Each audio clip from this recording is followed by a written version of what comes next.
एक बड़ी सुंदर एक कथा मैंने कहीं पढ़ी थी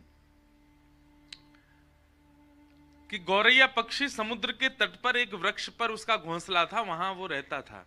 और जो वृक्ष था वो एक मंदिर के परिसर में था, समुद्र के तट पर। तो गौरैया पक्षी ने अपना संपूर्ण जीवन मंदिर में जो भी प्रसाद आदि गिर जाता था या हवन आदि की सामग्रियां जो गिर जाती थी, उन्हीं को पाकर के उसने अपना पूरा जीवन निकाला।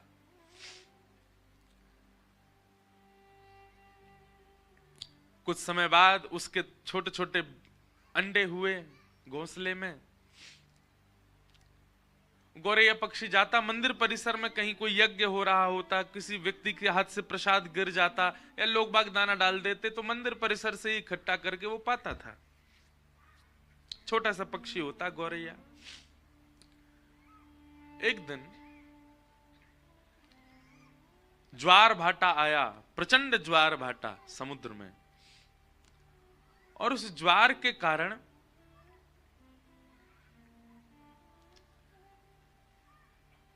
घोंसला जो वृक्ष के ऊपर था वहां तक लहरें आ गई समुद्र की, और वो घोंसला लेकर के समुद्र भीतर चला गया। गौरैया पक्षी जब लौट करके आई तो उसने देखा कि मेरा घोंसला तो चला गया। समुद्र के तट पर जाकर के समुद्र नारायण भगवान से हाथ जोड़ के प्रार्थना करने लगी। बोले मुझे दिख रहा है मेरे बालक अभी तैर रहे हैं आपके ऊपर थोड़ी दूरी पर। मैंने कुछ बुरा नहीं किया, कुछ गलत नहीं किया, मेरे मन में किसी के प्रति दुर्भाव नहीं है। हे समुद्र नारायण भगवान, आप साक्षात भगवान के स्वरूप हो, मेरी प्रार्थना स्वीकार कीजिए, मेरे घोंसले वापस लौटा दीजिए। मेरे बालक निर्दोष हैं, अभी उन्होंने जन्म भी नहीं लिया। तो गौरैया पक्षी के उस भाव को सुन के, जिनके बालक डोल रहे ना बाहर, उनको खेलने तो दो, पर यूं के आओ थोड़ी शांत से है जाए। कोई के बालक नहीं है। मैया तेने खा ठानी मन में, बालक अपने छोड़ दिए वन में। अब बेचारी मैया यूं कह रही होगी मैं कायकोट के जाऊं, जगह तो बड़ी मुश्किल से मिली। तो गौरैया पक्षी जब समुद्र नारायण से प्रार्थना करने लगी और अपने भाव कहने लगी, तो वैसे तो समुद्र कभी प्रकट होते नहीं, पर आज प्रकट हो गए। और प्रकट होकर के समुद्र नारायण बोले हंसते हुए, गौरैया पक्षी तुम मुझसे प्रार्थना तो ऐसे कर रही हो जैसे तुम्हारा कोई अस्तित्व है दुनिया में। तो गौरैया बोली मतलब? बोले जितने जीव पृथ्वी पर रहते हैं ना, उससे कई लाख गुना ज्यादा जीव मेरे अंदर रहते हैं। इस प्रचंड ब्रह्मांड में कोई तुम्हारी आवाज सुन भी रहा है? तुम्हारा कोई अस्तित्व है जो तुम प्रार्थना कर रही हो मुझसे? तो गौरैया पक्षी बोली कहीं ना कहीं मेरे प्राण हैं और मैं जीवित हूं, इसका मतलब मेरा अस्तित्व है, मैं कह सकती हूं आपसे। समुद्र नारायण जोर से हंसने लगे, बोले राम जी प्रचंड सेना लेकर के आए थे, खूब प्रार्थना करी, तब भी मैंने मार्ग नहीं दिया। गौरैया बोली तो अंत तो गत्वा क्या किया ये भी पूरी दुनिया को पता है, सेतु बना दिया आपके ऊपर। समुद्र बोले सीधी बात है, मैं घोंसले वापस नहीं लौटाऊंगा, मेरा कोई स्तर है, मैं साक्षात ऐसे कोई चलता फिरता व्यक्ति नहीं, किसी की भी बात सुनकर के उसकी मनवांछित इच्छा पूरी करूंगा। मैं प्रचंड समुद्र हूं, इस पृथ्वी पर सबसे बड़ा राज्य मेरा है, और एक छोटे से पक्षी की बात सुनकर उसका घोंसला लौटाऊंगा मैं? गौरैया पक्षी बोली आपको वैसे तो लौटा देना चाहिए, पर फिर भी आप जिद करेंगे तो फिर मैं भी जिद पे आ जाऊंगी। तो समुद्र नारायण और ऐसे, तुम जिद करके क्या करोगी? बोले मैं आपको सुखा दूंगी। समुद्र नारायण खूब हंसे, बोले अच्छा है, अपने अहम में ही रहो तुम जीवन भर, छोटी सी पक्षी, दिखती भी नहीं हो तुम, एक लहर में भीतर ले जाऊंगा और मुझसे कह रही हो मुझे सिखाओगी? गौरैया बोली हाँ मैं सुखा दूंगी। कैसे सुखाओगी? तो गौरैया पक्षी जावे छोटी सी वो छोटा सा वो पक्षी, इतनी सी उसकी चोंच, फिर वहां खला के फिर लौट के आ जाए। समुद्र नारायण हंसने लगे, बोले लगे रहो, बहुत बढ़िया, ऐसे जीवन निकल जाए तुम्हारा। बोले जितना तुम अपनी चोंच में भर रही हो ना, उससे करोड़ टन ज्यादा जल हर प्रतिक्षण मेरे अंदर आ रहा है, नदियों का। कोई फायदा नहीं है, कोई अस्तित्व नहीं है इसका। गौरैया बोली चाहे कुछ ना हो, पर मैं तुमको सुखा के मानूंगी। समुद्र नारायण बोले लगे रहो, हम जाते हैं। समुद्र प्रस्थान कर गए। और गौरैया लगी अपनी चोंच में भरे जल, फिर दूर जाके फिर खलावे, फिर लौट के आवे, फिर भरे जल, फिर दूर जाके खला के फिर आवे। उस पक्षी को देख करके गौरैया पक्षी जो समाज था ना, सब में चर्चा होने लगी और सब आपस में सोचने लगे हमारी प्रजाति की छोटी सी पक्षी, इसने कितना बड़ा बेड़ा उठाया समुद्र को सुखाने का, जो कि असंभव है, पर अपने हक के लिए लड़ रही है। हमें इसका साथ देना चाहिए। 2-3 दिन बाद देखते देखते 1 से 2, 2 से 200, 200 से 2 लाख, 2 लाख से 2 करोड़ गौरैया पक्षी हो गए। वहां विश्व भर के जितने पक्षी थे सब आ गए, सब अपनी चोंच में समुद्र का जल भरें और जाकर के खिला दें। समुद्र और हंसने लगे, बोले वाह, कर लो आप लोग अपना प्रयास। पृथ्वी पर जितने गौरैया पक्षी हैं सब आ गए समुद्र को खिलाने के लिए, लेकिन फिर भी कोई समुद्र पर फर्क तो पड़ना नहीं था। गौरैया पक्षी के इस प्रयास को देख करके अन्य पक्षी समाज ने भी विचार किया कि हैं तो ये भी पक्षी, हम भी पक्षी, हमें इनका साथ देना चाहिए। तो तोताओं का समाज, कबूतरों का समाज और जितने भी उड़ने वाले पक्षी हैं सब अपने अपने परिवार और समाज को लेकर के आ गए और सब लगे चोंच में जल भरे और ले जाके दूर खला में। उसमें करोड़ों अरबों खरबों की तादाद में पक्षी अपनी चोंच में जल भर भर के ले जा रहे हैं और दूर खिला रहे हैं। नारद जी पृथ्वी पर आए, बोले भैया ये क्या कर रहे हो आप लोग? बोले समुद्र को सुखा रहे हैं। नारद जी भी हंस रहे, बोले ये हो सकता है कभी? कभी नहीं हो सकता। समुद्र को कोई नहीं खिला सकता, कोई नहीं सुखा सकता। तब पूरी कथा नारद जी को बताई। बोले हम जानते हैं कि हम समुद्र को नहीं सुखा सकते, पर समुद्र का अहंकार हमको तोड़ना है। हम लगे, हम भले अपने प्राण त्याग दें, पर पीछे नहीं हटेंगे, करेंगे। नारद जी ने जब पूरी बात सुनी कि इस प्रकार गौरैया पक्षी के घोंसले ले गए और फिर समुद्र ने अहंकार में कहा कि तुम्हारा कोई अस्तित्व थोड़ी है, तुम्हारे लिए मैं घोंसले वापस थोड़ी करूंगा। जब प्रकट हो ही गए थे तो दे देने थे, लेकिन समुद्र ने अभिमान किया, जिसकी वजह से सारे पक्षी लगे उसको सुखाने में।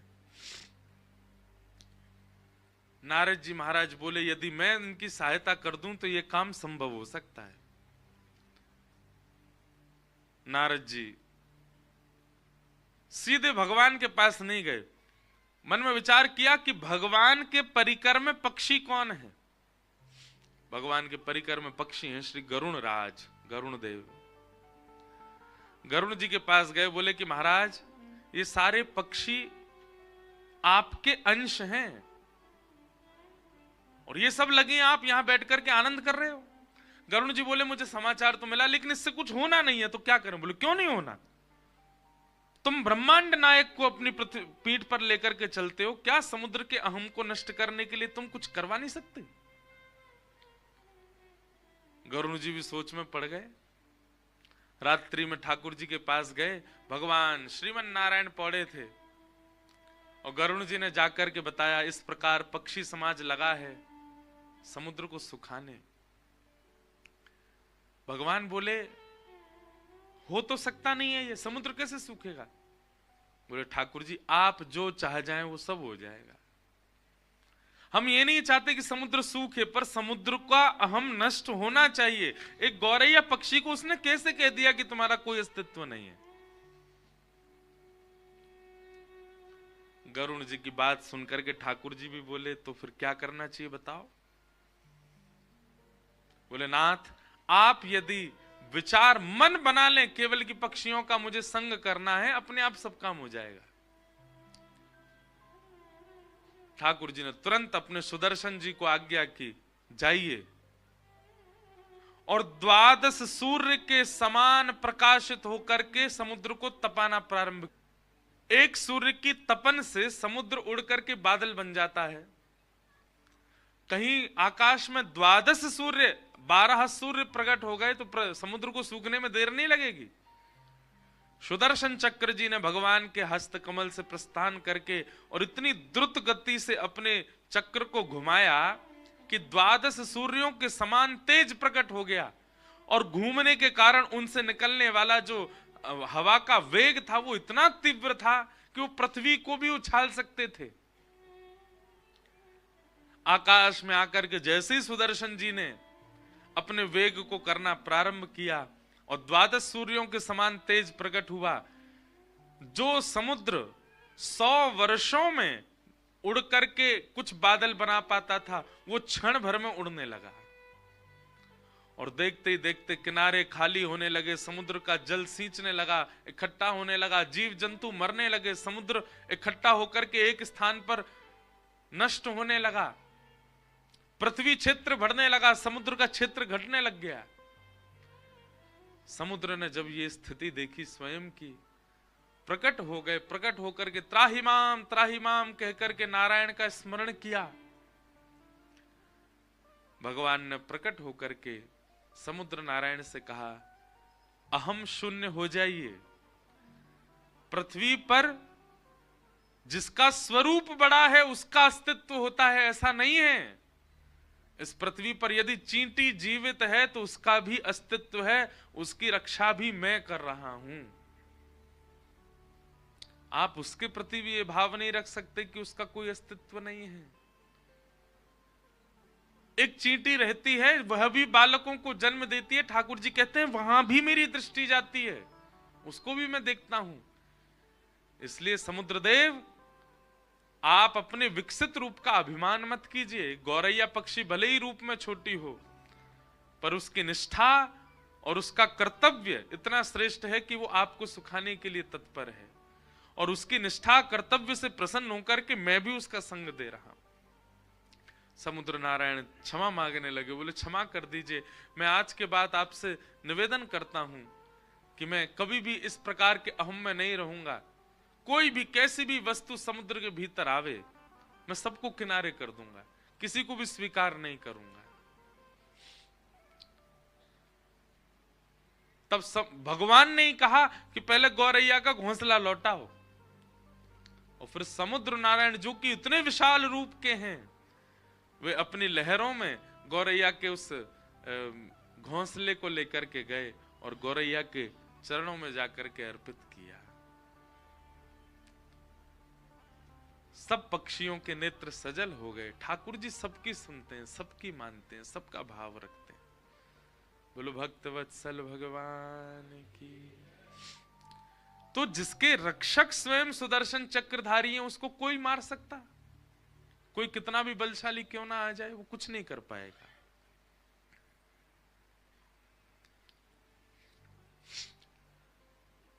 सोते हुए 5 पांडवों को मारने के लिए अश्वत्थामा गए, पर भगवान पांडवों को लेकर के कहीं और चले गए। द्रौपदी के 5 पुत्र मार दिए। अश्वत्थामा पकड़ा गया, और अश्वत्थामा को मारने के लिए अर्जुन ने जब सबके सामने प्रस्तुत किया, तो द्रौपदी ने अश्वत्थामा को मुक्त करने के लिए आज्ञा की, निवेदन किया। भगवान ने द्रौपदी के इस दया भाव को देखकर के द्रौपदी को नाम दिया कृष्णा। अश्वत्थामा ने अपनी मृत्यु का बदला लेने के लिए, अपने ऊपर हुए अपमान का बदला लेने के लिए ब्रह्मास्त्र छोड़ दिया। उत्तरा के गर्भस्थ शिशु को मारने के लिए जब ब्रह्मास्त्र छोड़ा, उत्तरा दौड़ी दौड़ी भगवान की शरण में गई, और भगवान ने उत्तरा के गर्भ में प्रवेश करके जिस बालक की रक्षा की, वही बालक है परीक्षित।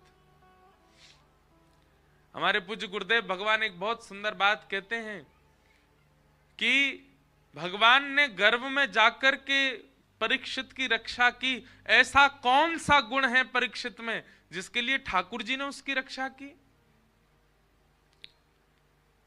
पूज्य पिताजी महाराज के गुरुदेव श्री रामानुज गुरु जी एक जगह लिखते हैं कि ठाकुर जी ने देखा इस बालक में कोई गुण हो चाहे ना हो, परंतु भविष्य में चल करके ये मेरी कथा का श्रोता बनेगा, मुख्य श्रोता बनेगा। इसलिए ठाकुर जी ने गर्भ में प्रवेश करके परीक्षित की रक्षा की। आप सब लोग विचार कीजिए, श्रवण करने वाला, सत्संग करने वाला ठाकुर जी को कितना प्रिय होता है। परीक्षित ने और कुछ नहीं किया। आप संपूर्ण परीक्षित का चरित्र देखिए। परीक्षित ने एक सुदृढ़ राज्य में रह करके राज शासन किया, जो कि पूर्व से ही व्यवस्थित था, उसको कुछ व्यवस्था करनी नहीं पड़ी। क्यों भगवान ने परीक्षित को बचाया? क्या कारण था परीक्षित की रक्षा का? क्योंकि कहीं ना कहीं ठाकुर जी जानते हैं कि वो कथा का श्रोता है। उसके कथा श्रवण करने से करोड़ों जनमानस को कथा श्रवण करने को मिलेगी, इसलिए ठाकुर जी ने उसकी रक्षा की। बंधुओं, इस बात को सुनकर के कभी कभी मुझे ऐसा अनुभव होता है, आपको भी होना चाहिए। हम अपने जीवन में कई ऐसी परिस्थितियों से बच करके आए जहां हमारी मृत्यु सामने खड़ी थी। मैंने भी अपने 27 वर्ष के जीवन में कई ऐसे अनुभव किए हैं कि जहां मृत्यु सामने थी, पर ठाकुर जी ने रक्षा की। उस समय तो ऐसा लगा था कि मेरे पुण्यों ने मुझे बचा लिया होगा, या मेरे सत्कर्मों ने मुझे बचा लिया, या ठाकुर जी की मुझ पर कृपा है इसलिए मेरे प्राण रक्षा हो गई। परंतु इस कथा को कहते हुए आज मन में भाव आता है, ठाकुर जी ने कहीं ना कहीं रक्षा इसलिए की, इससे मुझे कईयों को कथा सुनवानी है, अभी कईयों को भक्ति मार्ग दिलाना है। अभी आप सबकी भी रक्षा इसीलिए हो रही होगी, यजमानों की रक्षा भी इसीलिए हो रही होगी। ठाकुर जी मन में विचार करते होंगे, इनके यजमानत्व में कथा में इतने लोग कथा सुनेंगे, कहीं ना कहीं इसकी रक्षा करो।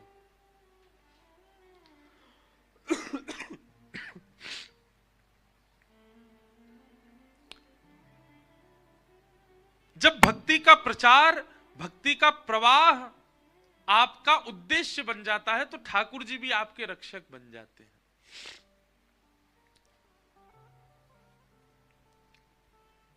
और एक बात और कहूं बंधुओं, हृदय से बहुत ध्यानपूर्वक सुनिएगा। भगवान ने हमारी रक्षा की, ठाकुर जी रक्षा करते हैं, इसको आप किस रूप में लेते हो?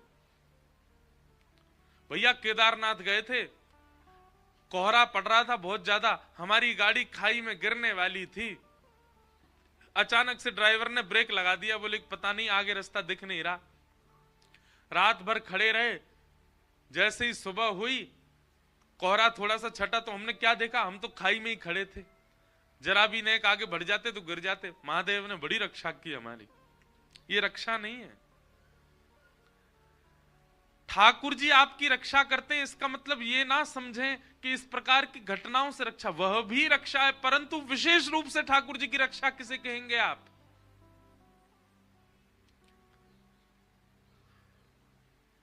आपके सामने एक प्रस्ताव आया कि ये गलत काम करके आप करोड़ों कमा सकते हो, आप चाहते तो वो क्रिया कर सकते थे, पर आपने करोड़ों को ठुकरा करके सही कार्य चुना, गलत काम नहीं चुना। ये ठाकुर जी ने आपकी रक्षा की।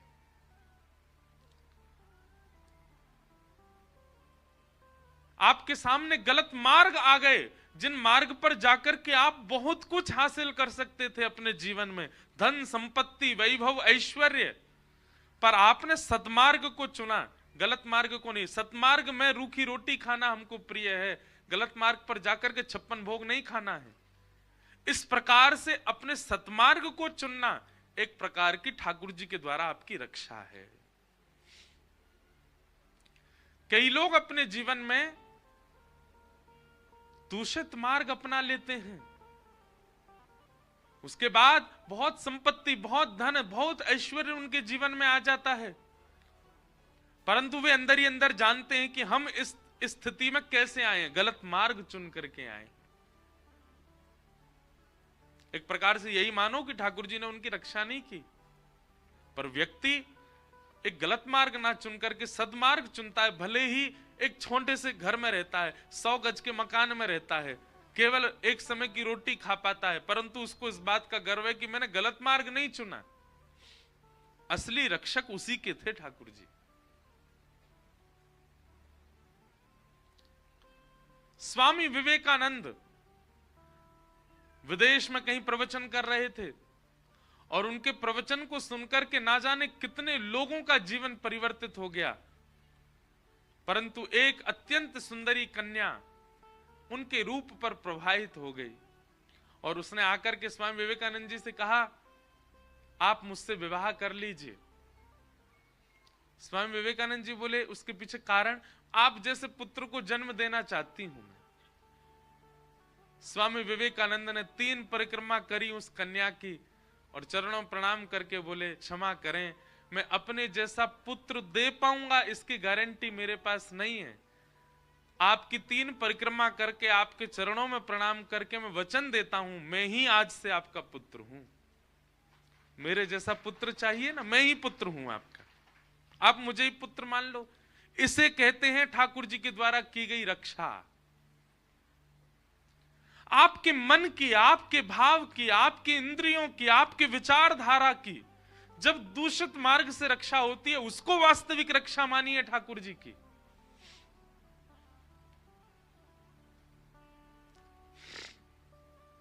आपके सामने अवसर था कुछ गलत करने का, पर आपने फिर भी स्वयं को रोक लिया। ठाकुर जी आपकी रक्षा कर रहे हैं। आपके सामने अवसर आया और उस अवसर को जान आपने विचार किया, कोई देख तो रहा नहीं है, कर लो। समझ जाना ठाकुर जी की दृष्टि नहीं है आपके पास, इसलिए आप उस क्रिया को करने में सक्षम थे।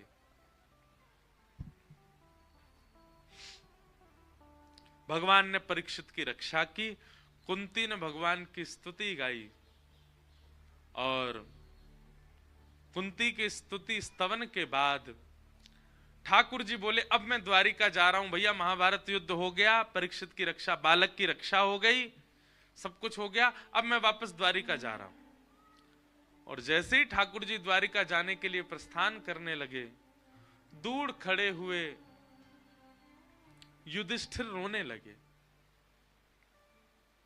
ठाकुर जी युधिष्ठिर के आंसू देख करके समझ गए कि मेरे जाने के गम से नहीं रो रहा है ये।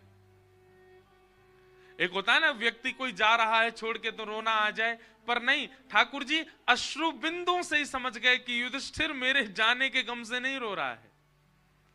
तो फिर युधिष्ठिर रो क्यों रहा है? युधिष्ठिर इसलिए रो रहा है कि युधिष्ठिर को आत्मग्लानि हो रही है। मैंने महाभारत युद्ध में निर्दोषों को मार दिया, मैंने महाभारत युद्ध में गलत भाग ले लिया, मुझे महाभारत युद्ध नहीं करना चाहिए था, इसलिए युधिष्ठिर आत्मग्लानि में रो रहा है। ठाकुर जी समझ गए।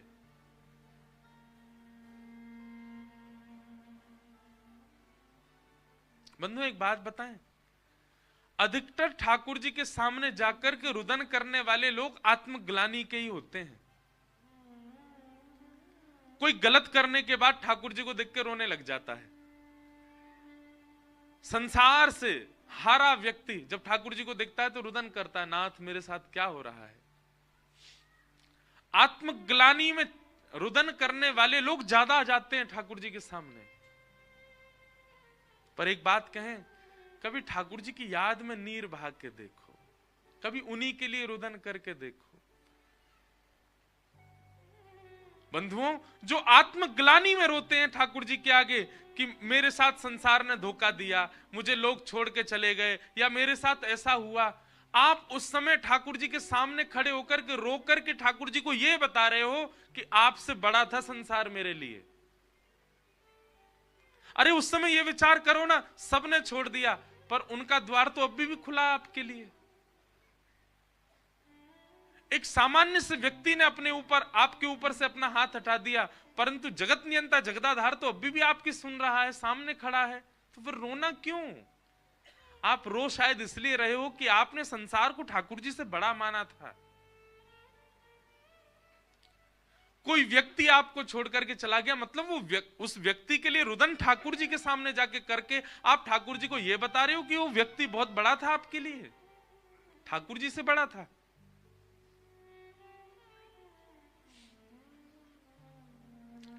इसलिए संसार से मिलने वाले दुर्व्यवहार का रुदन कभी ठाकुर जी के आगे मत करो। ठाकुर जी को कितनी पीड़ा होती होगी। ले या के सामने मैं खड़ा हूं, मेरो अस्तित्व नहीं है, मैंने याकू नहीं छोड़ो, वहां से याकू प्रसन्नता नहीं। एक सामान्य जीव याकू छोड़ के चलोगे, वाके का रो रहा हो मेरे आगे आके। संसार की आपत्ति विपत्तियां सब आपके जीवन में आएंगी जाएंगी, पर ठाकुर जी तो एक रूप एक रस रहते हैं, वो कभी नहीं छोड़ते।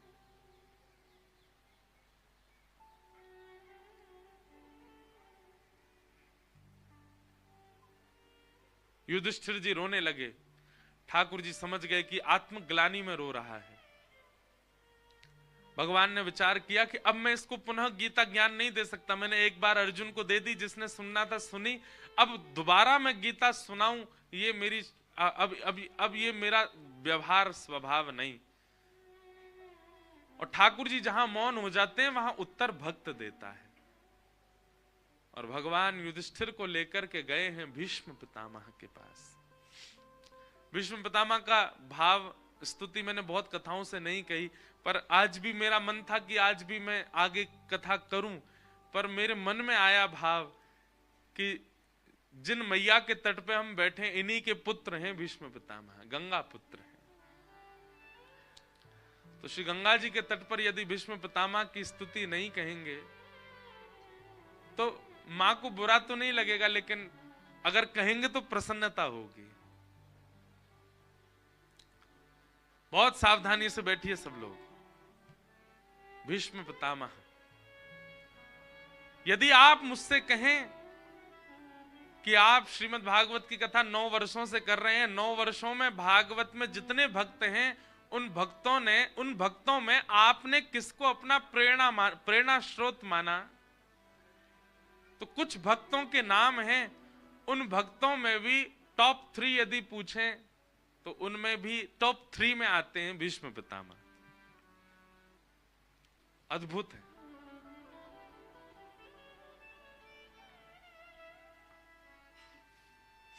बहुत सावधानी से सुनिएगा।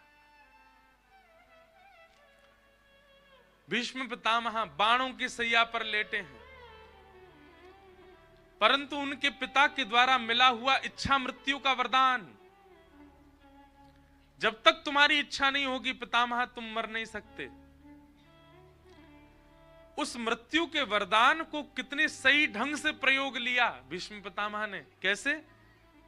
मृत्यु सामने खड़ी है और उस मृत्यु देवी को भीष्म पितामह कहते हैं, हे मृत्यु देवी मेरा स्पर्श मत करना। कब तक? जब तक श्याम सुंदर द्वारिकाधीश मेरे सामने ना आ जाए। एक बात कहूं बंधुओं, इच्छा मृत्यु का वरदान हम सबको मिला हुआ है, हम सबके पास है। ये बात आप बिल्कुल सत्य मानिएगा। इच्छा मृत्यु का वरदान मुझे भी मिला है, आपको भी, हम सबको इच्छा मृत्यु का वरदान मिला है, परंतु हमने कभी मृत्यु की इच्छा ही नहीं करी। साइलेंट कर लो भैया जिसका भी फोन बज रहा है।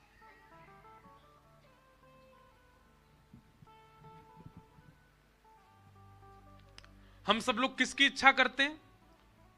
हमारी पत्नी ऐसी होनी चाहिए, हमारे बच्चे ऐसे होने चाहिए, बेटा होगा तो ये नाम रखेंगे, बेटी होगी तो ये नाम रखेंगे, बच्चे पढ़ लिखने वाले होंगे इस स्कूल में पढ़ाएंगे, हमारा घर देहरादून में होना चाहिए, ऋषिकेश में होना चाहिए, ऐसा काम करेंगे, ऐसा व्यापार करेंगे, इतना पैसा कमाना, ये गाड़ी खरीदनी। ये सारी इच्छाएं हमारी होती हैं, पर इस जीवन का जो अकाट्य सत्य है मृत्यु, उसकी हमने कभी इच्छा नहीं करी।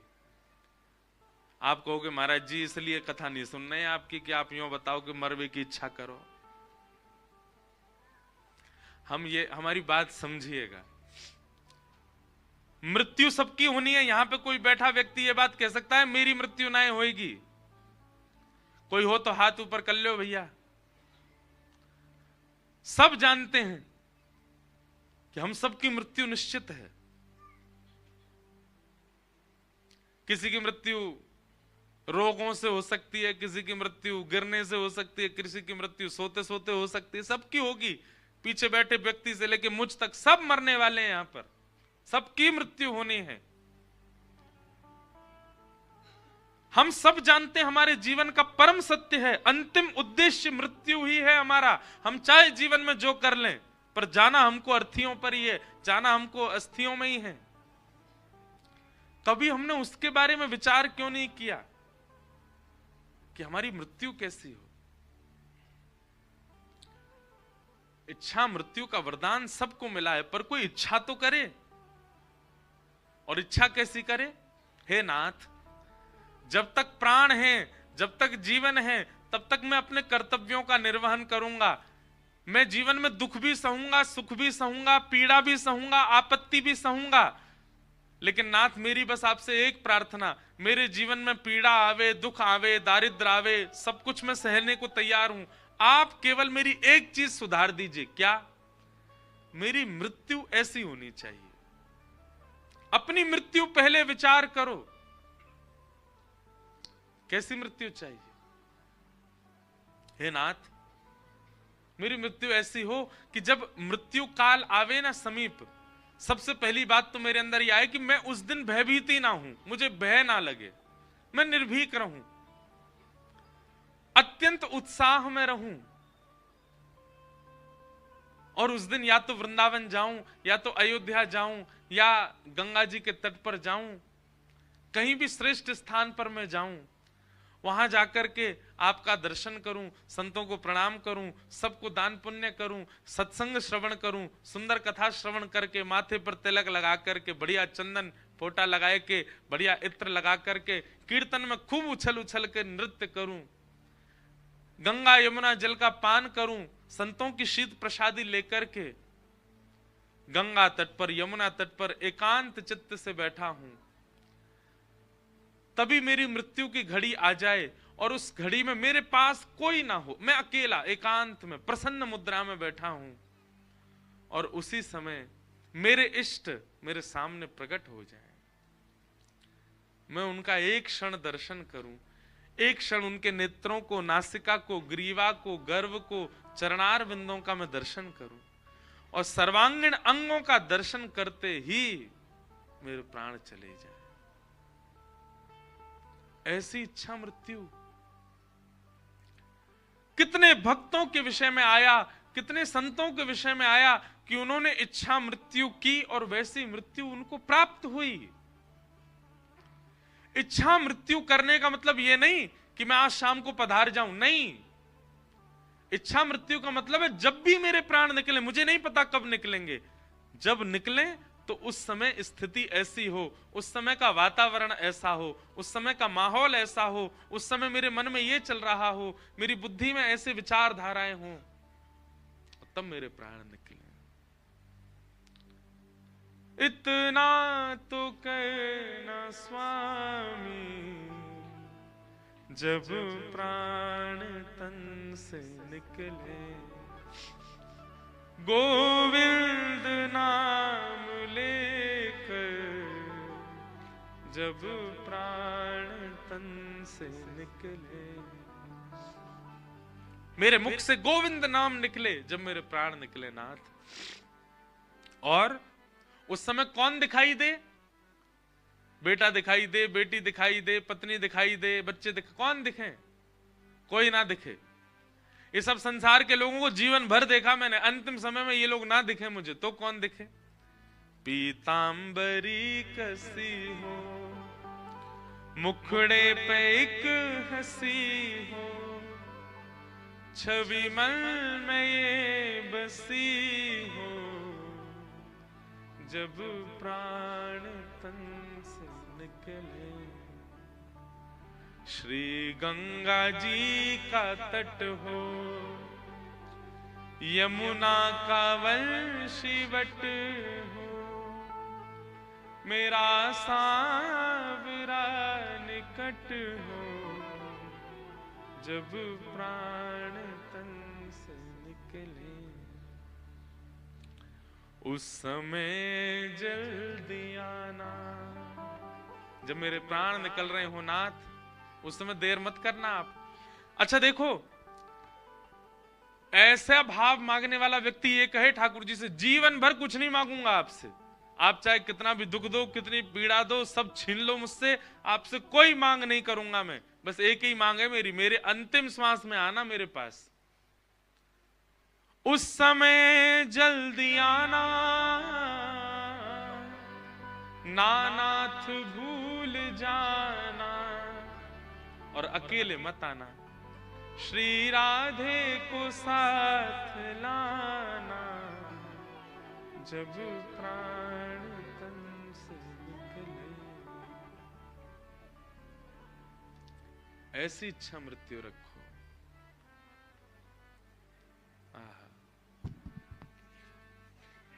एक बहुत सुंदर एक भाव है, मैं गाता हूं कथा में, यह भी इच्छा मृत्यु हो सकती है। अच्छा, मेरे बताने से इच्छा मृत्यु नहीं करनी है, स्वयं विचार करो। गंगा जी के तट पर बैठो एकांत में, बिल्कुल जहां कोई नहीं आता हो, और वहां बैठ करके विचार करो कैसी मृत्यु की कामना है। घबराइए मत इस बात से, आपके सोचने से उसी समय। और एक और बात सुनिए, जब तक भय लग रहा है तब तक सोचना भी नहीं। पता चली मन में विचार किया था कि वृंदावन में हमारे प्राण निकले, और तभी घर के लोगों का प्लान बन गया चलें वृंदावन। अरे नहीं यार, अभी नहीं, अभी तो बहुत काम करने मुझको, ऐसा मत कर लेना, हाथ जोड़ रहा हूं, मुझे पाप लगेगा। बोले तेने यार ऐसी बात बताई, लोग वृंदावन आवे थे डर रहे हैं अब।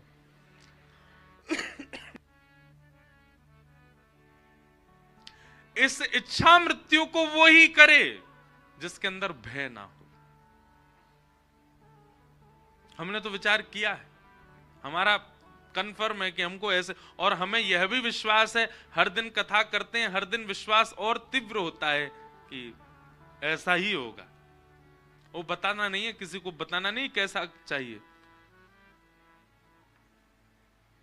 बड़े खतरनाक लोग भी होते हैं। एक जगह मेरी कथा में कोई व्यक्ति बोला, महाराज जी आपने इच्छा मृत्यु का एक भाव कहा, मैं अपनी एक निज बात शेयर करूं, मैंने करो, मुझे भोजन बहुत बढ़िया लगता है, मैंने आज मन में विचार किया कि जिस दिन मेरे प्राण निकले उस दिन सुबह सुबह जलेबी खाऊं, कचौड़ी खाऊं, बेड़ई सब्जी खाऊं, दोपहर के राजभोग में बढ़िया मेरे पास में मक्के की रोटी सरसों का साग बने, चटनी से लगा के पाऊं, रात्रि का प्रसाद पाने के लिए मेरे पास दाल बाटी आवे, बढ़िया चूरमा, उसमें गुलाब पड़ा हो महाराज जी।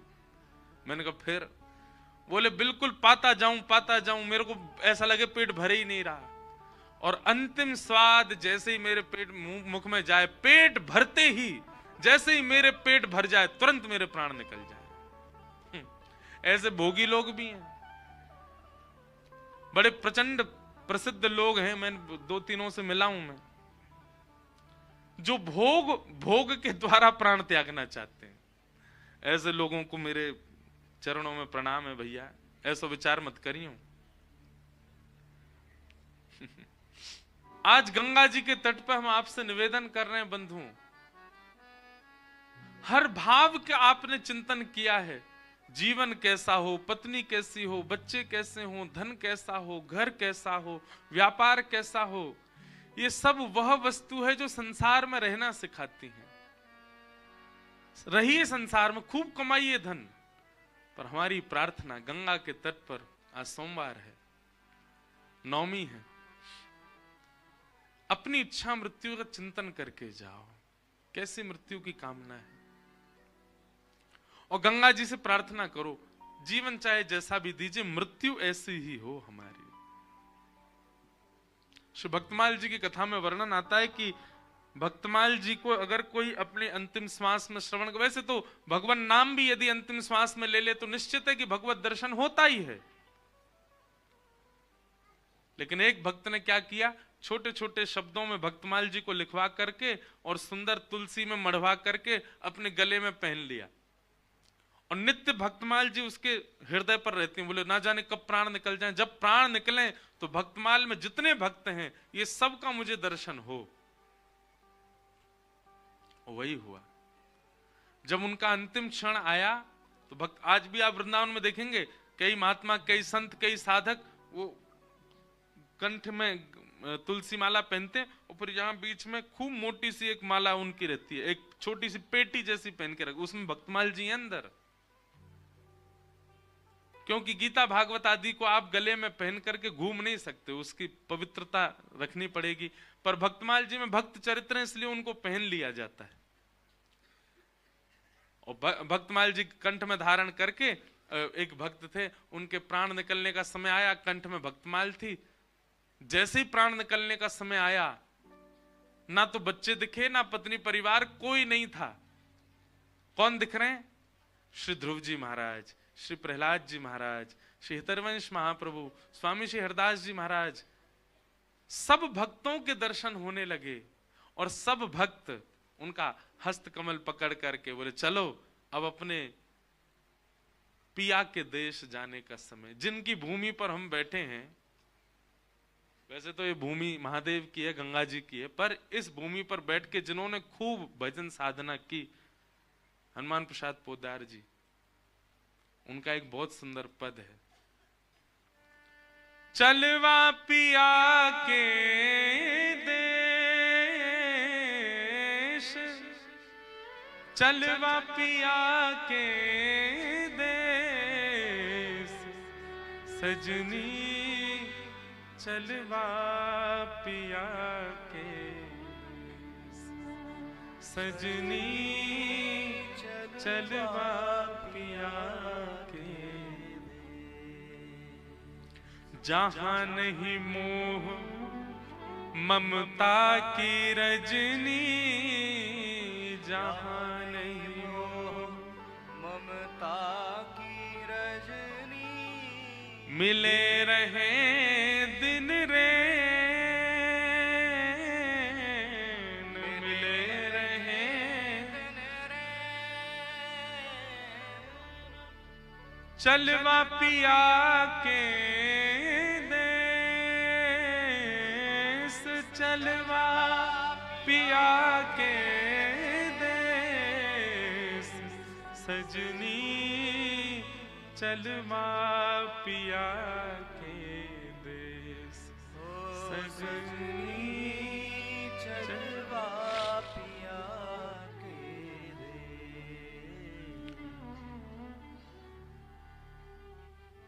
और सब उन भक्त को लेकर के भगवत धाम चले गए। भगवत धाम बंधुओं कोई आकाश में नहीं है, हमारो वृंदावन ही भगवत धाम है।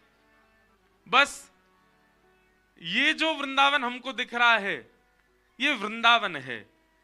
इसी वृंदावन में निज वृंदावन है, जिसका दर्शन हमको नहीं हो सकता, उसका दर्शन आचार्य गुरुजनों की कृपा से ही हो सकता, वही भगवत धाम है, वहीं की प्राप्ति हो जाती है।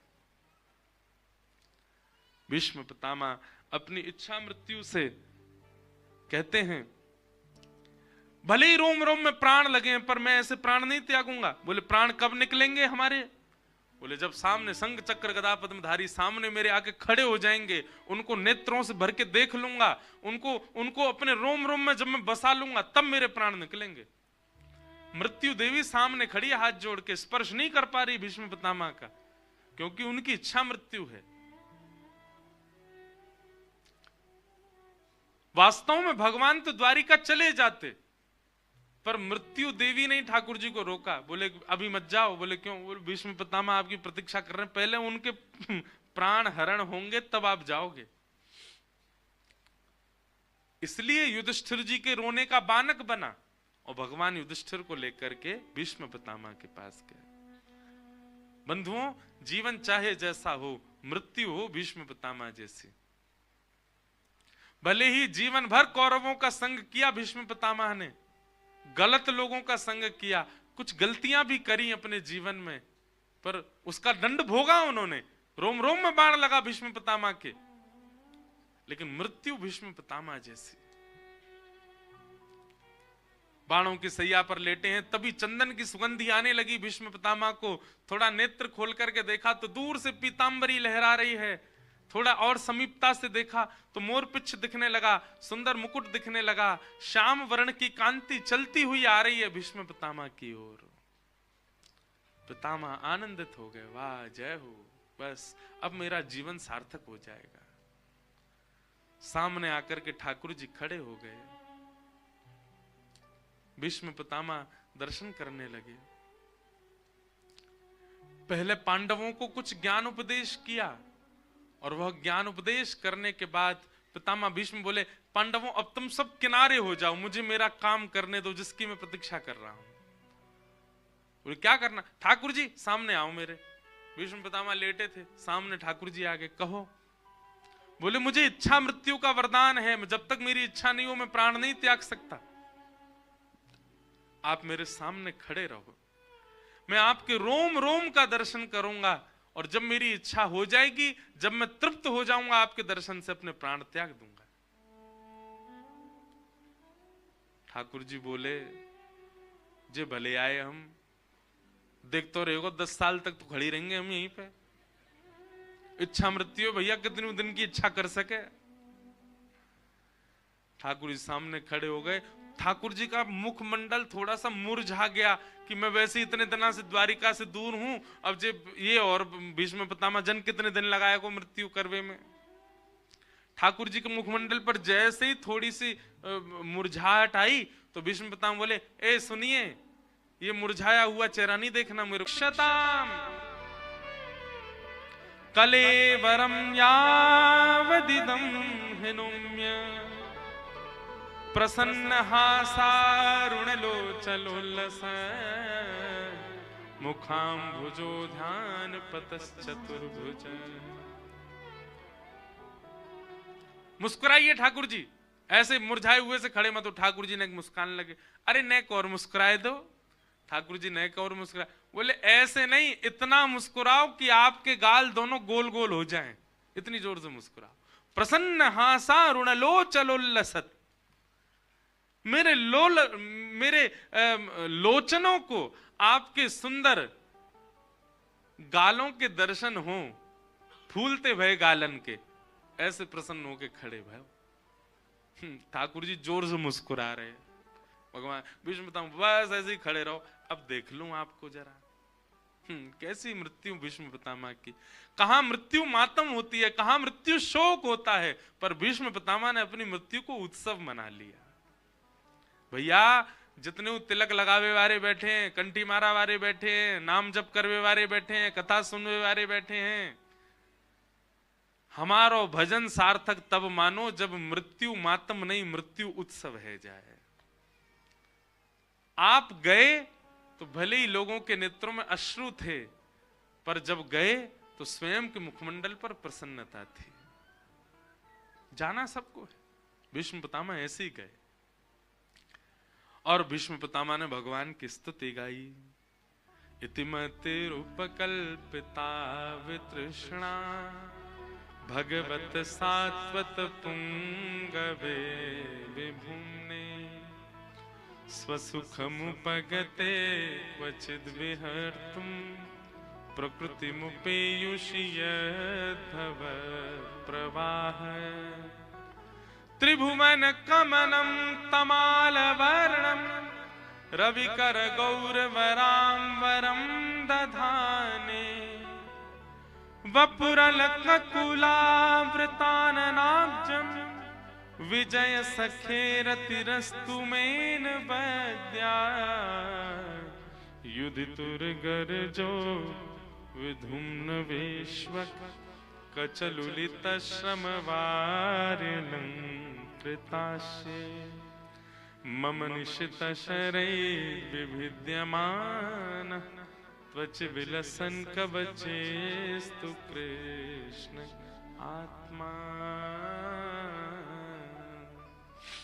गंगा पुत्र भीष्म पितामह ने स्तुति गाई और स्तुति सुनकर के भगवान प्रसन्न हो गए और संपूर्ण स्तुति का गान करके उत्तरायण का समय हुआ, मकर संक्रांति जिसे कहते हैं, भीष्म पितामह ने ठाकुर जी को देखते देखते अपने प्राण भगवान में विलीन कर दिए। बोलो भक्त वत्सल भगवान। आज की कथा से भैया यही है कि इच्छा मृत्यु का वरदान मांगो ठाकुर जी से। अब हम कथा क्रम को थोड़ी शीघ्रता से आगे लेके चले। भगवान द्वारिका चले गए, तत्पश्चात हमको ये चौथे दिन की जब कथा आती है ना, जिस दिन ठाकुर जी का जन्मोत्सव होना होता है, इस दिन हमारी बड़ी रेल भागती है। क्यों? 3 दिन तो हम बड़े आनंद में कथा करते हैं और चौथे दिन हमको लगता है अब कृष्ण जन्म करना है, बहुत सारी कथाएं हैं बीच में, सबका स्पर्श करना है। तो इसलिए चौथे दिन हम थोड़े मुक्त कम हो पाते हैं कि खुल के अपने भाव रखें अपनी, क्योंकि समय सीमित है और कथा बहुत है, इसलिए चौथे दिन की कथा में हमारी भागदौड़ बनी रहती है। अब भीष्म पितामह की स्तुति का अगर मैं विस्तार करने लग जाऊं तो 4 बज जाएंगे यहीं बैठे बैठे, वो विस्तार खत्म नहीं होगा और फिर कृष्ण जन्म कब हो। तो इसलिए हम प्रणाम मात्र करते हैं।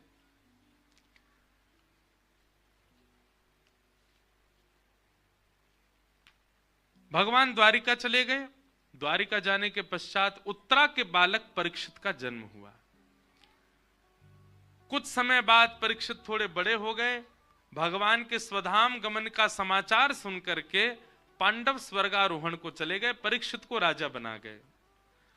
उन्हीं परीक्षित को एक दिन कलयुग मिला और कलयुग को उन्होंने 4 स्थान दिए। द्यूतम पानम स्त्रीह सूना, जुआ, मदिरापान, भक्ष सेवन, पर स्त्री पर पुरुष संग, हिंसा, पुनश्च याचमानाय, जात रूप मदात प्रभु। दोबारा मांगने पर कलयुग को 5वां स्थान दिया, बिना मेहनत के कमाया गया धन। इन 5 चीजों से सुरक्षित रहिएगा। कौन कौन से 5?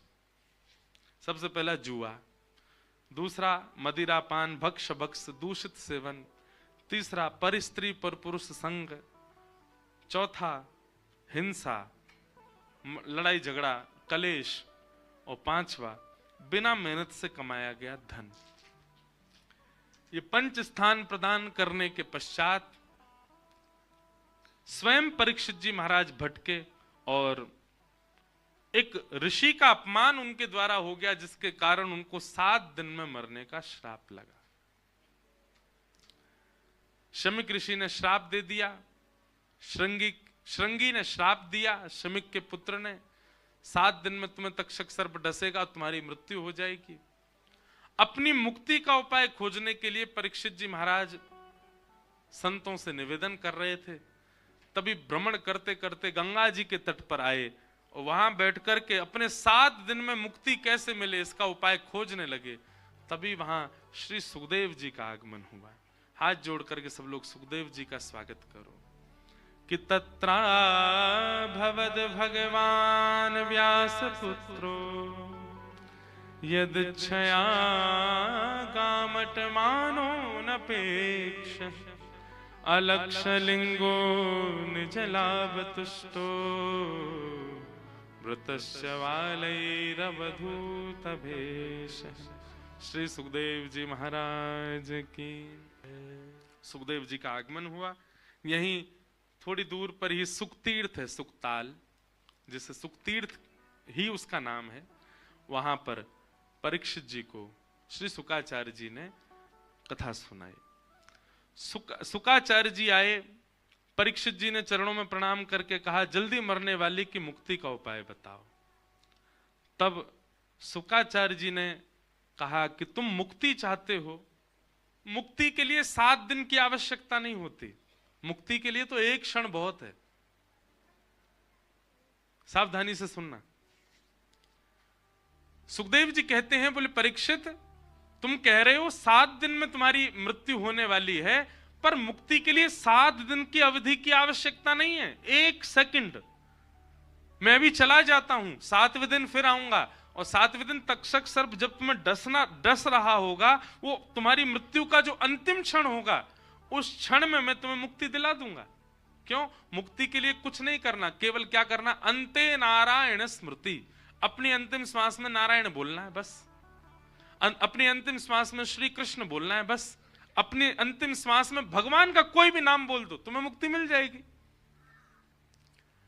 कितनी बड़ी विडंबना की बात है। आपने जीवन भर क्या किया, सब एक तरफ, अंतिम क्षण में अगर आपने भगवान नाम ले लिया तो आपके जीवन के सारे बुरे कर्मों को नजरअंदाज करके आपको मुक्ति दे दी जाएगी।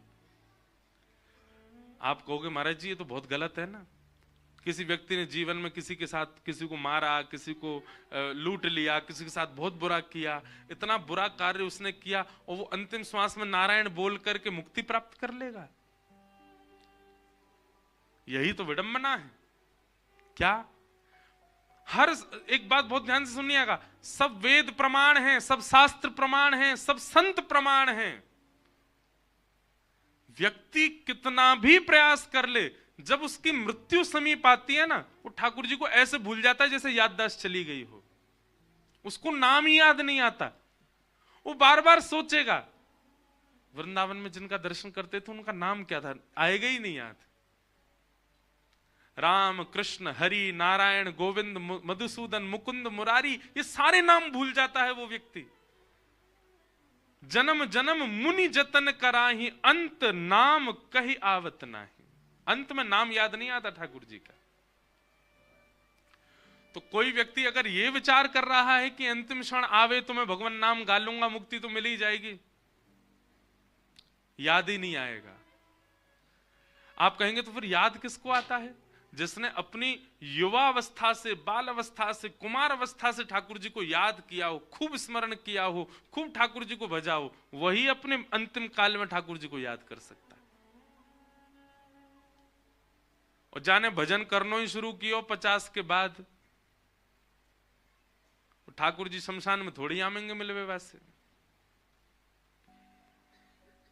लेकिन जिसने बचपन से भजन किया होगा उसको 55 में ठाकुर जी जरूर मिल जाएंगे। और जाने भजन ही 55 में शुरू किया है। बुरा नहीं मानना बड़े बुजुर्ग यहां जो बैठे हैं, आप लोगों को नहीं कह रहा हूं मैं।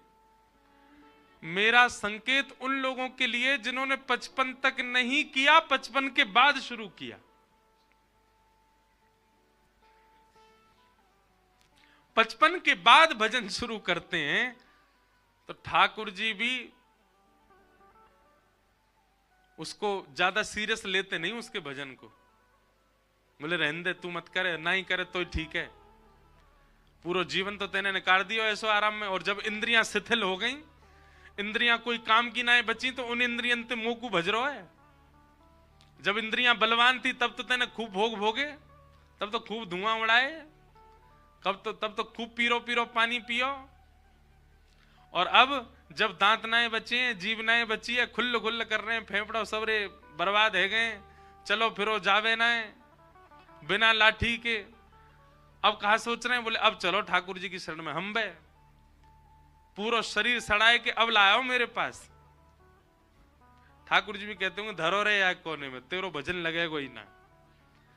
जिसने जीवन भर भजन किया होता ठाकुर जी उसी को स्वीकार करते हैं। और जो सब तज करके, इसलिए भैया अगर आप यहां कथा में बैठे हैं और आपकी आयु बहुत कम है, अपने आप को सौभाग्यशाली मानिए कि इतनी जल्दी ठाकुर जी आपको स्वीकार कर रहे हैं। क्योंकि एक समय निकल जाने के बाद जब आप भक्ति मार्ग में आते हैं तो ठाकुर जी फिर कहते हैं कि अब कोई फायदा नहीं, जब चिड़िया चुग गई खेत, अब क्या फायदा।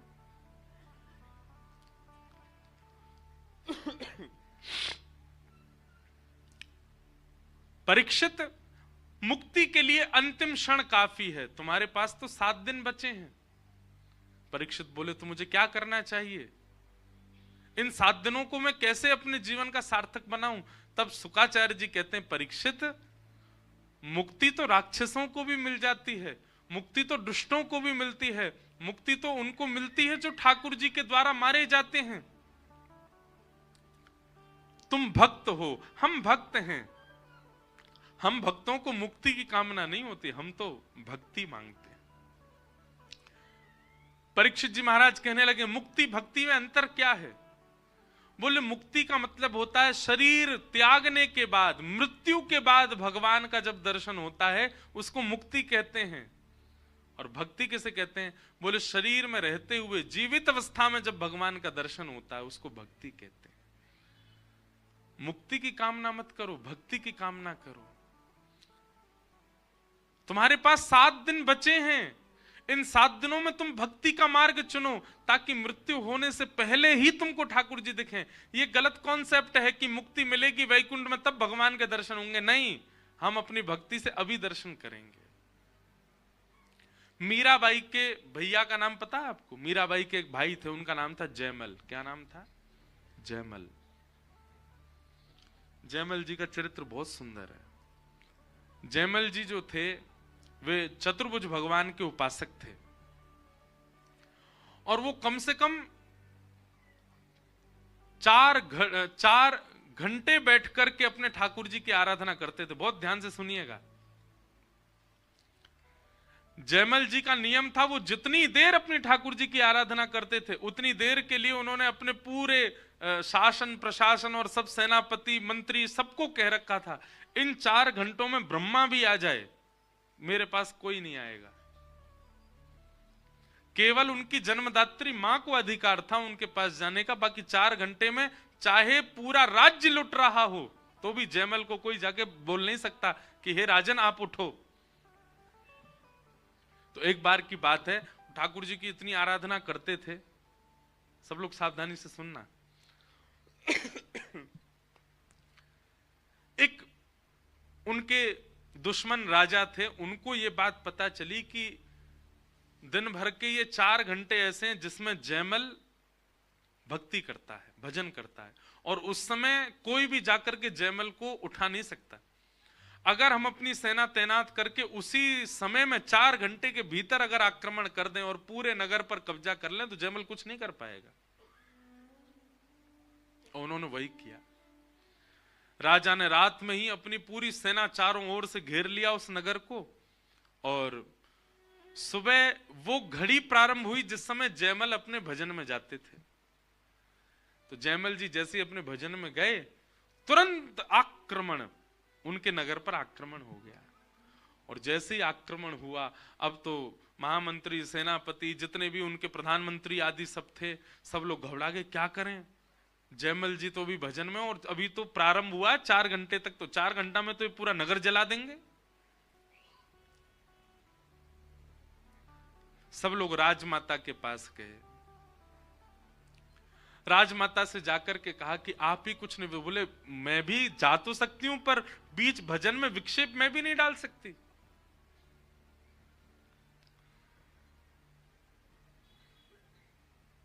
भजन कर रहे थे जयमल जी, और जब राजमाता गई तो वो अद्भुत अद्भुत ध्यान में थे। मतलब एक आध स्वर से वो ध्यान से निकलने वाले नहीं थे, ऐसी स्थिति में थे। तब राजमाता ने जाकर के जयमल से प्रार्थना की, बेटा पूरे नगर पर आक्रमण हो गया है, तुम कुछ निर्देशन दो, नहीं तो हमारा पूरा नगर जल जाएगा। जयमल जैसे तैसे अपने ध्यान से बाहर आए और आकर के कहा, अगर कोई और भगवत संबंधी आवश्यक कार्य होता तो मैं उठ जाता, पर राज्य की रक्षा तो मैं थोड़ी करता हूं, मेरे ठाकुर जी करते। आप चिंता मत करो मैया, ये सब रक्षा करेंगे। और जयमल जी अपने पुनः ध्यान में चले गए।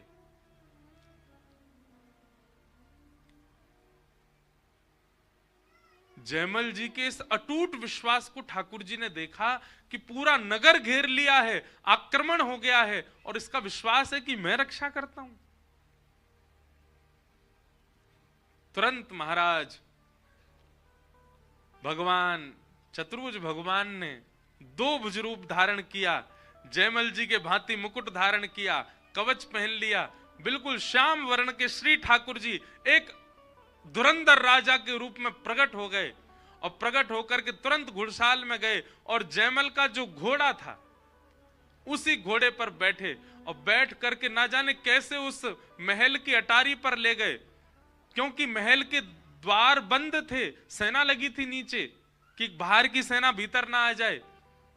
अटारी पर ले गए, और अटारी पर जाकर के घोड़े से ऐसी छलांग मारी, छलांग मार करके गए, और जाकर के महाराज कोई प्रहार नहीं किया, ना तलवार चलाई ना धनुष बाण चलाए। ठाकुर जी ने केवल बीच सेना में जाकर के, वहां दुश्मन सेना सब देख रही है, अरे ये इकलौता कोई राजा आ रहा है। थोड़ी सी धूल जैसे ही शांत हुई, ठाकुर जी ने जाके केवल अपनी कटाक्ष नेत्रों से अपने नेत्र घुमा करके पूरी सेना को देख लिया। और जैसे ही ठाकुर जी ने अपने कटाक्ष नेत्रों से देखा, सेना ने ठाकुर जी को देखा, सब खड़े खड़े ही मूर्छित हो गए। और मूर्छित होकर के जैसे ही देखा कि पूरी सेना मूर्छित हो गई, ठाकुर जी वापस गए और जाकर के मंदिर में व्यवस्थित हो गए। यहां जयमल जी के 4 घंटे की आराधना पूरी हुई। जयमल जी बोले अब तो नगर पूरा जल गया होगा, नष्ट हो गया होगा। मंत्री आदियों से पूछा, हाँ भाई क्या रिपोर्ट? सबने कहा, बोले भगवान आक्रमण तो हुआ पर अभी तक एक भी बाण नहीं चला बाहर से। जयमल जी बोले क्यों? बोले हमने अनुमान लगाया तो सेना तो बहुत है, इतनी सेना है कि हमारा पूरा राज्य नष्ट हो जाएगा, परंतु पता नहीं क्यों अभी तक आक्रमण नहीं हुआ। जयमल जी ने अपने कवच आदि पहने, कवच आदि पहन करके अपने घोड़े को बुलवाया तो कहा, अरे महाराज घोड़ा तो बहुत हाँफ रहा है, घोड़े में से सुंदर सुगंधी आ रही है, घोड़े के पैर पूरे कीच कीचड़ और धूल में सने हुए, मानो घोड़ा कहीं गया था। जयमल जी बोले ये कैसे संभव हो सकता है? जयमल जी फिर भी बैठ गए। मुख्य द्वार खुला, जैसे जयमल बाहर गए, बाहर जाकर के देखा तो पूरी सेना तो चारों ओर खड़ी है मारने के लिए, पर सब मूर्छित पड़े हैं। और मूर्छा भी कैसी, कोई मृतक नहीं है, केवल मूर्छित पड़े हैं।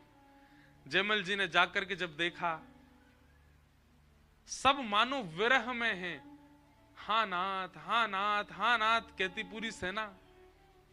जयमल जी ने जाकर के जो मुख्य राजा था उससे जाकर के बात की, उसके ऊपर थोड़ा पानी का छिड़काव किया, वो होश में आया। बोले क्या बात है, तुम सेना लेके आए, तुमने आक्रमण क्यों नहीं किया और ये सब मूर्छित क्यों पड़े हैं? वो राजा रुदन करने लगा, चरण पकड़ लिए, बोले तुमने किसको भेजा था बाहर? जयमल जी बोले किसको भेजा था मतलब? बोले हम आक्रमण कर रहे थे, उस समय एक बड़ा युवा सा एक राजकुमार घोड़े पर बैठ कर, इसी घोड़े पर बैठ करके आया था। उसके अद्भुत कटाक्ष, उसका रूप लावण्य, ऐसा घुंघराले केश, ऐसी सुगंधी महक रही थी पूरे रणभूमि में। अरे उसका रूप देख करके हम सब न्योछावर हो गए हैं। हम सदा के लिए तुम्हारे दास बने रहेंगे, कभी आक्रमण नहीं करेंगे, सदा तुम्हारे राज्य की सेवा करेंगे, बस हमारी एक मनोकामना पूरी कर दो, मुझे और मेरी पूरी सेना को एक बार फिर से उस राजकुमार का दर्शन करा दो। जयमल जी समझ गए, बोले कि भैया ऐसे रूप के प्रति आसक्ति किसी मानव की नहीं हो सकती, ऐसा रूप किसी मानव का नहीं हो सकता कि पूरी प्रजा ऐसे मोहित हो जाए। जयमल जी दौड़े दौड़े गए और जाकर के जैसे ही चतुर्भुज भगवान को देखा, ठाकुर जी मंद मंद मुस्कुरा रहे हैं, मूर्तिमंत होकर के खड़े हैं। जयमल जी को विश्वास हो गया कि यही हैं। उस शत्रु राजा को लेकर के आए, अपने चतुर्भुज भगवान का दर्शन कराया और दर्शन करा करके बोले क्या यही आए थे बाहर? उसने जब चतुर्भुज देखे, उसने जब पूरा भेष देखा, तब तो उसे विश्वास नहीं हुआ। बोले ये तो नहीं थे, पर जैसे ही मुखमंडल देखा, नेत्रों के कटाक्ष देखे, नासिका देखी, मुस्कान देखी, बोले यही थे, यही नेत्र थे, यही नासिका थी, यही मुस्कान थी, यही संपूर्ण रूप लावणी, यही आए थे बाहर। जयमल जी न्योछावर हो गए अपने ठाकुर जी के आगे। धन्य है ऐसी ठाकुर जी की भक्त वत्सलता। तो मुक्ति का मतलब होता है मृत्यु के पश्चात भगवान का दर्शन, भक्ति का मतलब होता है जीते जी भगवान का दर्शन, जीवित अवस्था में ठाकुर जी का अनुभव। तुम भक्ति मांगो, मुक्ति मत मांगो। तब परीक्षित महाराज ने मुक्ति की कामना की और श्री शुकाचार्य जी ने अब भक्ति की राह उनको दिखाना प्रारंभ किया। बोलो भक्तवत्सल भगवान की।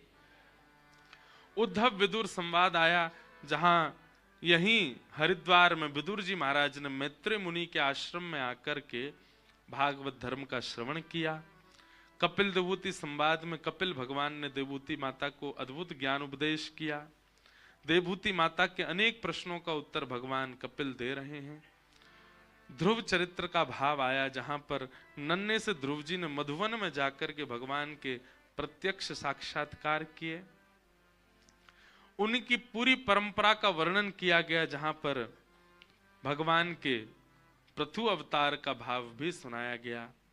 नरकों का वर्णन किया, मनमंत्रों का वर्णन किया, रहुगण जड़भरत संवाद आदि ये सब प्रसंग सुनाए गए। सबको हम केवल स्पर्श करते हुए चल रहे हैं। तत्पश्चात भगवान के एक परम भक्त हुए, जिनका नाम है वृत्रासुर। वृत्रासुर का चरित्र सुनाया गया। लगभग बहुत वर्षों से मैंने वृत्रासुर का चरित्र कहा नहीं, आज थोड़ा इसका विस्तार करेंगे। बहुत ध्यान से सुनिएगा।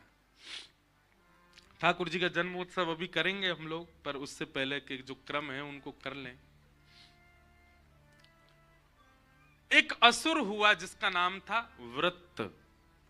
वृत्रासुर, जिसने भगवान की स्तुति गाकर के ठाकुर जी की मधुर प्राप्ति की। ऐसा कई आचार्यों का मानना है कि वृत्रासुर की जो स्तुति है, इन स्तुति का पालन यदि कोई भक्त अपने जीवन में करे तो भगवत प्राप्ति उसको संभव है। वृत्रासुर का चरित्र थोड़ा सा विस्तार से हम सुनाएं, क्योंकि कई कथाएं इसमें आती हैं।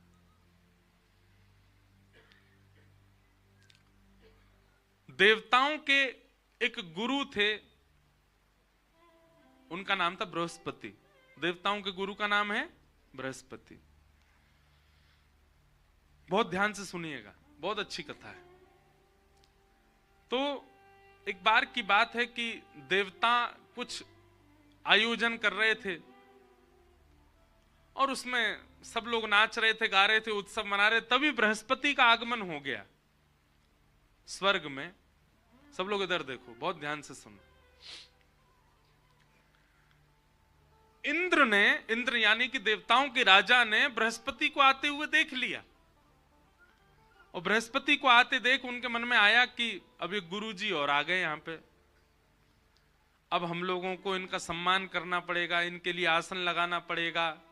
नाच गा रहे थे, थोड़ा सभ्यता रखनी पड़ेगी। गुरुजी भी कभी भी आ जाते हैं। अब इंद्र के मन में जब ये भाव आया अपने गुरु के प्रति, तो बृहस्पति को ये बात समझ आ गई कि इंद्र मेरी उपस्थिति से प्रसन्न नहीं है। तो बृहस्पति बोले, मुझे कौन सी गरज पड़ी इनका गुरु बनने में। बृहस्पति जी ने अपने गुरु पद से त्याग कर दिया और श्री बृहस्पति जी अंतर ध्यान हो गए। बंधुओं, एक बात बताएं आपको, ठाकुर जी के प्रति आपके मन में यदि कभी ऐसा भाव आ जाए, दुर्भाव आ जाए, वह आपको इतना दंडित नहीं, कि ठाकुर जी दंडित करेंगे ही नहीं, पर यदि आचार्यों के प्रति, गुरुओं के प्रति, वैष्णवों के प्रति यदि आपके मन में दुर्भाव आ जाता है, ठाकुर जी कभी क्षमा करते नहीं फिर। इसलिए एक चीज का बहुत ध्यान रखा कीजिए कि आपसे कभी वैष्णव अपराध ना बने। भगवत अपराध बन जाए कोई दिक्कत नहीं। ठाकुर जी, कई लोग पूछते हैं, महाराज जी स्नान करते करते हमारे हाथ से फिसल गए, ठाकुर जी हमसे नाराज हैं? नहीं। कई माताओं के छोटे छोटे बालक होते हैं, वो नहाते नहाते गिर जाते हैं। हर माता का एक बालक कभी ना कभी तो बिस्तर से भी गिरा होगा, कभी हाथ से भी छूटा होगा। इसका मतलब ये थोड़ी बालक नाराज है, बालक उद्यम इतना मचाता है, गिर जाता है। तो ठाकुर जी अगर कभी हाथ से गिर जाएं, कभी कुछ, उसमें ठाकुर जी नाराज है ऐसी बात नहीं। और कभी अगर ठाकुर जी कहीं से खंडित हो जाएं, उसका एक भाव माना जाता है कि आपने ठाकुर जी को पाषाण माना था, इसलिए ठाकुर जी खंडित हो गए। अब ठाकुर जी कह रहे हैं दोबारा मेरी सेवा लाओ, दूसरी सेवा लाओ, और अब की बार पाषाण मत मानना, प्रत्यक्ष मेरे प्रति ये भाव रखना कि मैं प्रत्यक्ष हूं, कभी खंडित नहीं हो सकते ठाकुर जी। तो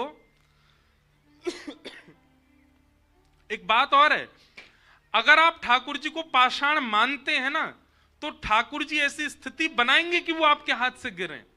अगर आप उनको प्रत्यक्ष मानोगे तो कभी ठाकुर जी आप पकड़ोगे ही ऐसे, आप बैठाओगे ही ऐसे, आप सेवा ही ऐसे करोगे कि वो प्रत्यक्ष हैं, कभी छूट ही नहीं सकते हाथ से। पर इसमें भी ये नहीं मानना चाहिए कि ठाकुर जी आपसे नाराज हैं। लेकिन किसी ब्रजवासी के प्रति, किसी तीर्थवासी के प्रति, किसी तिलकधारी के प्रति, किसी जटाधारी के प्रति, किसी वस्त्रधारी के प्रति, किसी वैष्णव के प्रति, भले ही वो व्यक्ति कैसा भी है, पर फिर भी उसके प्रति आपके मन में कुभाव उत्पन्न हो रहा है, ये वैष्णव अपराध जो आप कर रहे हैं, इससे ठाकुर जी नाराज होते हैं। इसलिए कभी वैष्णव अपराध मत करना।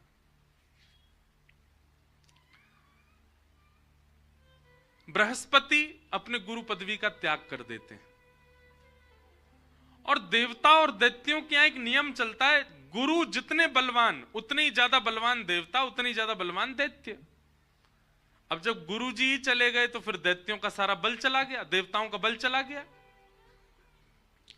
और देवताओं का बल जाते ही दैत्यों ने आक्रमण कर दिया स्वर्गलोक पर। देवता मारे मारे फिरने लगे, कहां जाएं, क्या करें, हमारे गुरुजी तो है नहीं। ब्रह्मा जी के पास गए, ब्रह्मा जी से जाकर के कहा आप कोई उपाय बताओ।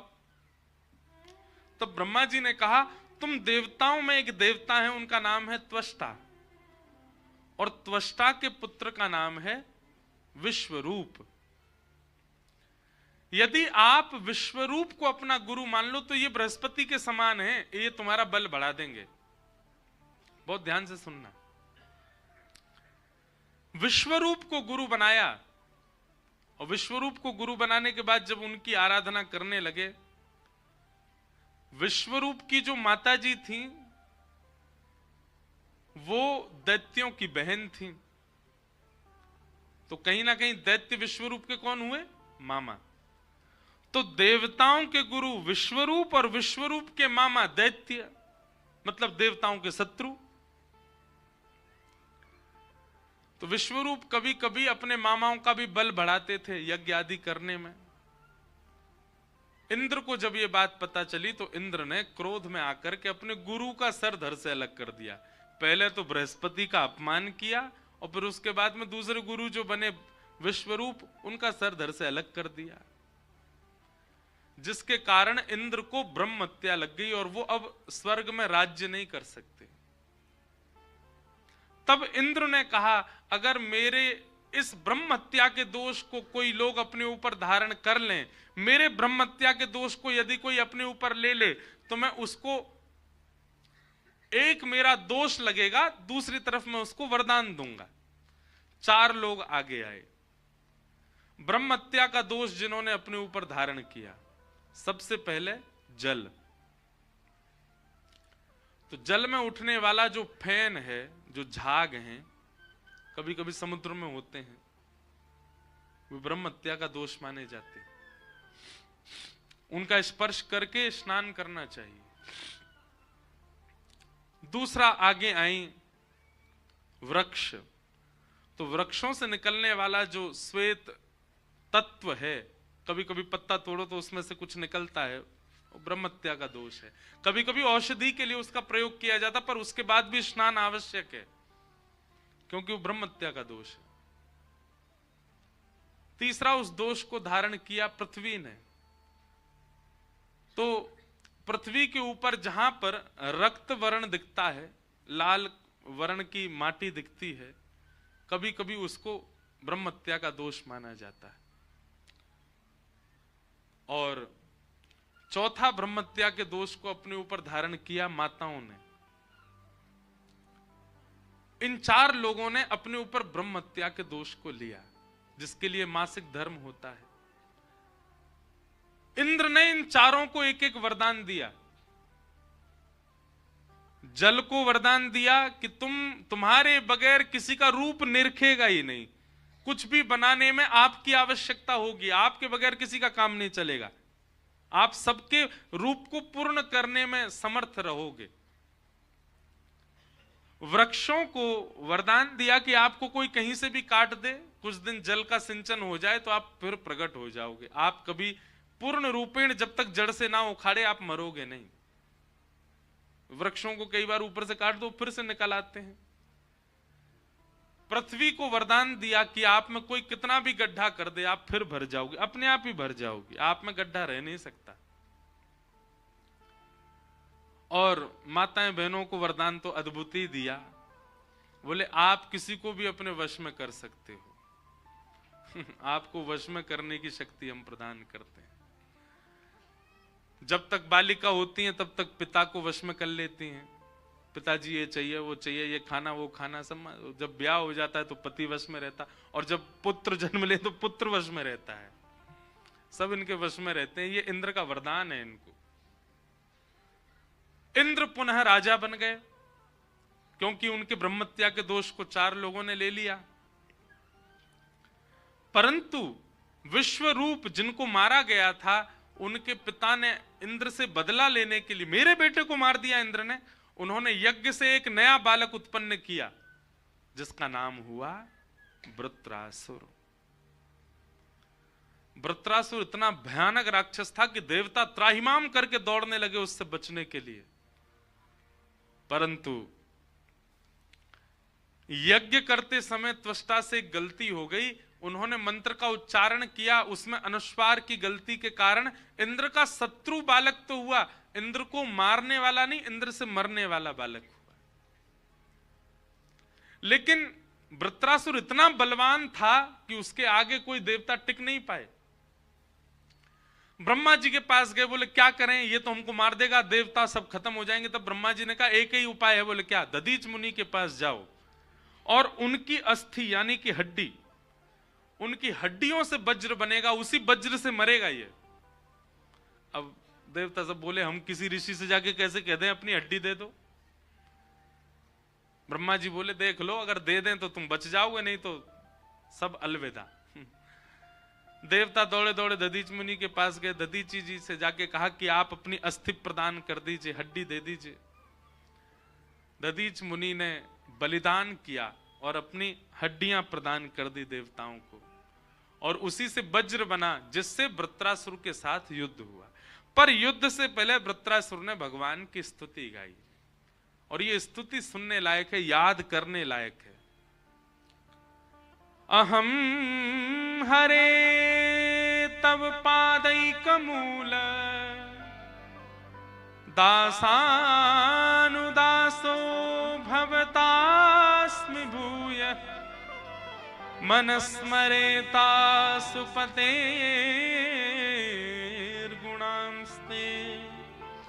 गृणीतवा कर्म करोतु कायः न नाकपृष्ठं न च पारमेष्ठं न सार्वभौमं न रसाधिपत्यं न योगसिद्धिरपुनर्भवं वा समञ्जसत्वा विरहैकाङ्क्षे अजातपक्ष इव मातरं खग स्तन्यं यथा वत्सतराच्छुदार्था प्रियं प्रियैव विषितं विषण्णा मनोरविंदाक्ष दृदिक्षते त्वाम्। ये 3 श्लोक हैं, बहुत ध्यान से सुनिएगा। हम इन तीनों का व्याख्या करें, फिर सीधे कृष्ण जन्म की ओर चलेंगे। वृत्रासुर कह रहे हैं, सबसे पहली बात, इंद्र जैसे ही मारने के लिए आया, वृत्रासुर बोले रुक जाओ, पहले मैं अपना काम कर लूं, भगवान की स्तुति गा लूं, फिर मुझे मार देना। तो वृत्रासुर भगवान से कहता, हे नाथ मुझ पर एक कृपा कर दो। क्या? दासानुदासो भवतास्मि भूयः, मैं आपके चरणों के जो दास है ना, आपको जो भजते हैं, ऐसे दासों के दासों का दास मुझे बना दो, ऐसी कृपा मुझ पर कर दो। मैं आपका दास ना बनूं, आपके दासों के दासों का दास बन जाऊं, ऐसा अनुग्रह मेरे ऊपर कर दो नाथ। ठाकुर जी सुनकर के थोड़े चौंक गए, बोले इसने सीधे मेरे चरणों की प्राप्ति नहीं मांगी, दासानुदासो भवतास्मि भूयः। ठाकुर जी बोले वृत्रासुर तेने मेरे चरण नहीं मांगे, दासानुदास क्यों मांगा? मेरे दासों के दासों का दास क्यों बनेगा? वृत्रासुर कहता है, 3-4 बातें हैं इस भाव में। एक भाव वृत्रासुर कहता, नाथ दासों के दासों का दास बनूंगा तो उनसे आपकी सेवा सीखूंगा, थोड़ा और ऊपर जाऊंगा, फिर दासों का दास बनूंगा, उनसे आपकी सेवा सीखूंगा, फिर और ऊपर आऊंगा, तब दासों का दास बनूंगा, और सेवा सीख करके ऊपर आऊंगा, तब आपके दास बनूंगा। इतने दिन दासों के दासों का दास बन करके मैं निपुण हो जाऊंगा सेवा में। मैं सीधे आपकी सेवा में गया और सीधे आते ही मुझसे कोई अपराध बन गया नाथ, वो मैं नहीं चाहता। मैं चाहता हूं पहले मैं दासों का दास बन करके अपने आप को निपुण बना लूं, ताकि आपकी सेवा में जब आऊं तो मुझसे कोई अपराध ना बने। एक बात याद रखिएगा बंधुओं, मैं एक बात कहा करता हूं, लोग बात पूछते हैं हमें श्री जी कैसे मिलेंगी, हमें वृंदावन कैसे मिलेगा, हमें श्याम सुंदर कैसे मिलेंगे, श्री बिहारी जी कृपा कैसी होगी। ध्यान से सुनियो मेरी बात। किसी बालक को यदि किसी कंपनी में जॉब चाहिए तो उसको अपना एक रिज्यूम तैयार करना पड़ता है। उस रिज्यूम में बताना पड़ता है कितने पढ़े हैं, कितनी क्वालिफिकेशन है, कितना एक्सपीरियंस है, लास्ट काम कहां करते थे, वहां कितनी सैलरी मिलती थी, वहां किस तरीके का तुम्हारा काम था, कितने साल का तुम्हारा वहां एक्सपीरियंस रहा। वो सबके बेसिस पर उन सबको देखते हुए फिर तुम्हारा इंटरव्यू होता है, तब तुमको जॉब मिलती है। ठीक वैसे ही एक अपना रिज्यूम तैयार करो और रिज्यूम में केवल ये बताओ आपने कितनों नाम जप कियो है, कितनी साधना की है, कितनी कथा श्रवण करी है, कितने संतन की सेवा करी है, कितने संतन के चरण धोए हैं, कितने संतन को प्रसाद पवायो है, कितने संतन को संग कियो है। ये सब एक रिज्यूम में लिखो और जाकर के श्री जी को अर्पित करो। किशोरी जी के सामने जाकर के कहो, हे श्यामाजू अगर हम आपको अनुकूल लगते हो, हे राधारमण जू अगर हम आपको अनुकूल लगते हो तो हमें अपनी चाकरी प्रदान करो। मीराबाई कहती हैं, श्याम मने चाकर राखो जू, हरि जी माने चाकर राखो जू। चाकर रहसू बाग लगासू, नित उठ दर्शन पासू।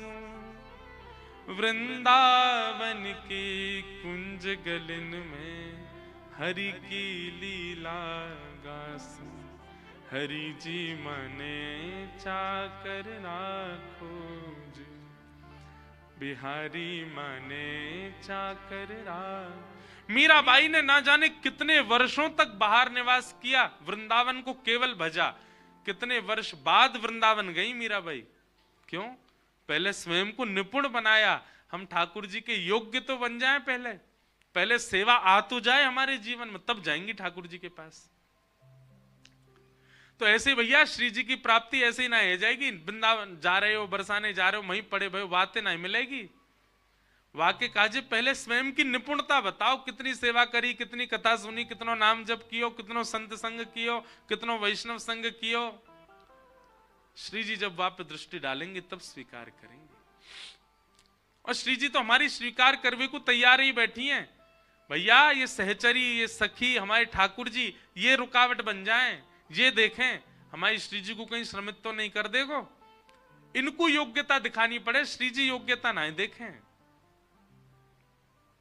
इसलिए दासानुदासो भवतास्म भूय। हम अभी सीधे वृंदावन चंद के उपासक नहीं बन सकते, या हमारे ब्रजवासी के उपासक बनो। ब्रजवासिन की जो उपासना कर रहे हैं उनके उपासक बनो, दासानुदास बनो, वहां से ठाकुर जी प्रसन्न होंगे। वृत्रासुर कहते हैं दासानुदासो भवतास्म भूय। वृत्रासुर अपने दूसरे श्लोक में कहते हैं कि मुझे विरह प्रदान कर दो। कैसा विरह चाहिए? कैसी अद्भुत बात! कोई भगवान से विरह कैसे मांग सकता है? सब मिलन ही मांगते हैं, पर वृत्रासुर कह रहा है कि विरह ही एकांक्ष, मुझे विरह दे दो। मेरे पर ऐसी कृपा कर दो कि मैं आपकी याद में तड़पने लगूं, रोने लगूं, विलखने लगूं, व्याकुल रहूं। क्योंकि बंधुओं एक बात कहूं, व्याकुलता में विरह प्रेम शुद्ध होता है। क्षमा कीजिएगा, जो व्यक्ति कभी विरह में नहीं रहा, जिस व्यक्ति ने कभी व्याकुलता का अनुभव नहीं किया अपने जीवन में, उसका प्रेम शुद्ध नहीं हो पाएगा। विरह आवश्यक है।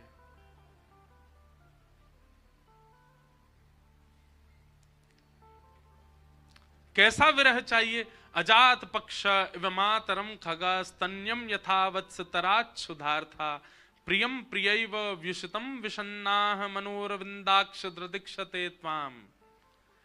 जैसे एक अजात पक्षी जिसके पर नहीं निकले वो अपनी मां की प्रतीक्षा करता है, जैसे एक भूखा बछड़ा अपनी मां के थन को पीने की प्रतीक्षा करता है, जैसे परदेश गए हुए प्रियतम की प्रतीक्षा उसकी प्रियतमा करती है, वैसे मैं आपके विरह में तड़पना चाहता हूं नाथ।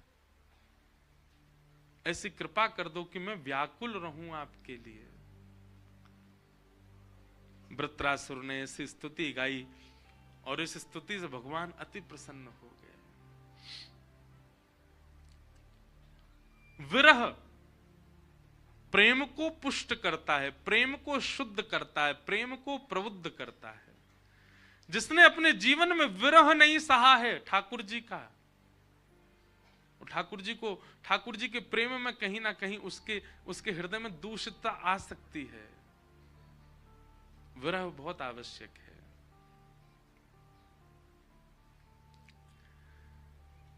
वृत्रासुर ने भगवान की स्तुति गाई, वृत्रासुर के पूर्व जन्म की कथा सुनाई गई। तत्पश्चात प्रहलाद चरित्र आया, जहां भगवान नृसिंह प्रकट हुए और प्रकट होकर के प्रहलाद के ऊपर अनुग्रह किया, प्रहलाद जी पर कृपा हुई। तत्पश्चात गजेंद्र मोक्ष की कथा सुनाई गई, देवासुर संग्राम, वामन अवतार का प्रसंग सुनाया। हम सबको प्रणाम मात्र कर रहे हैं। गंगा जी के प्रादुर्भाव की कथा सुनाई, वो हमने एक दिन कथा में सुनाई थी, गंगा जी कैसे प्रकट होकर के आई। खट्वांग राजा उनके दीर्घ बाहु के रघु, रघु के प्रथु, प्रथु के अज और अज के हुए महाराज दशरथ।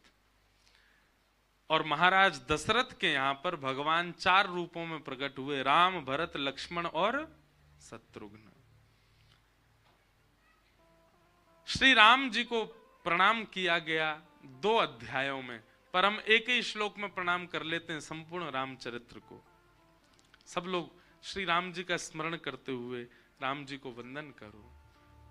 गुरुवर थे त्यक्त राज्यो व्यचरदनुवनम पद्म पद्भ्याम प्रियाया पाणिस्पर्शा क्षमाभ्याम व्रजत पथरुजो यो हरीन्द्रानुजाभ्याम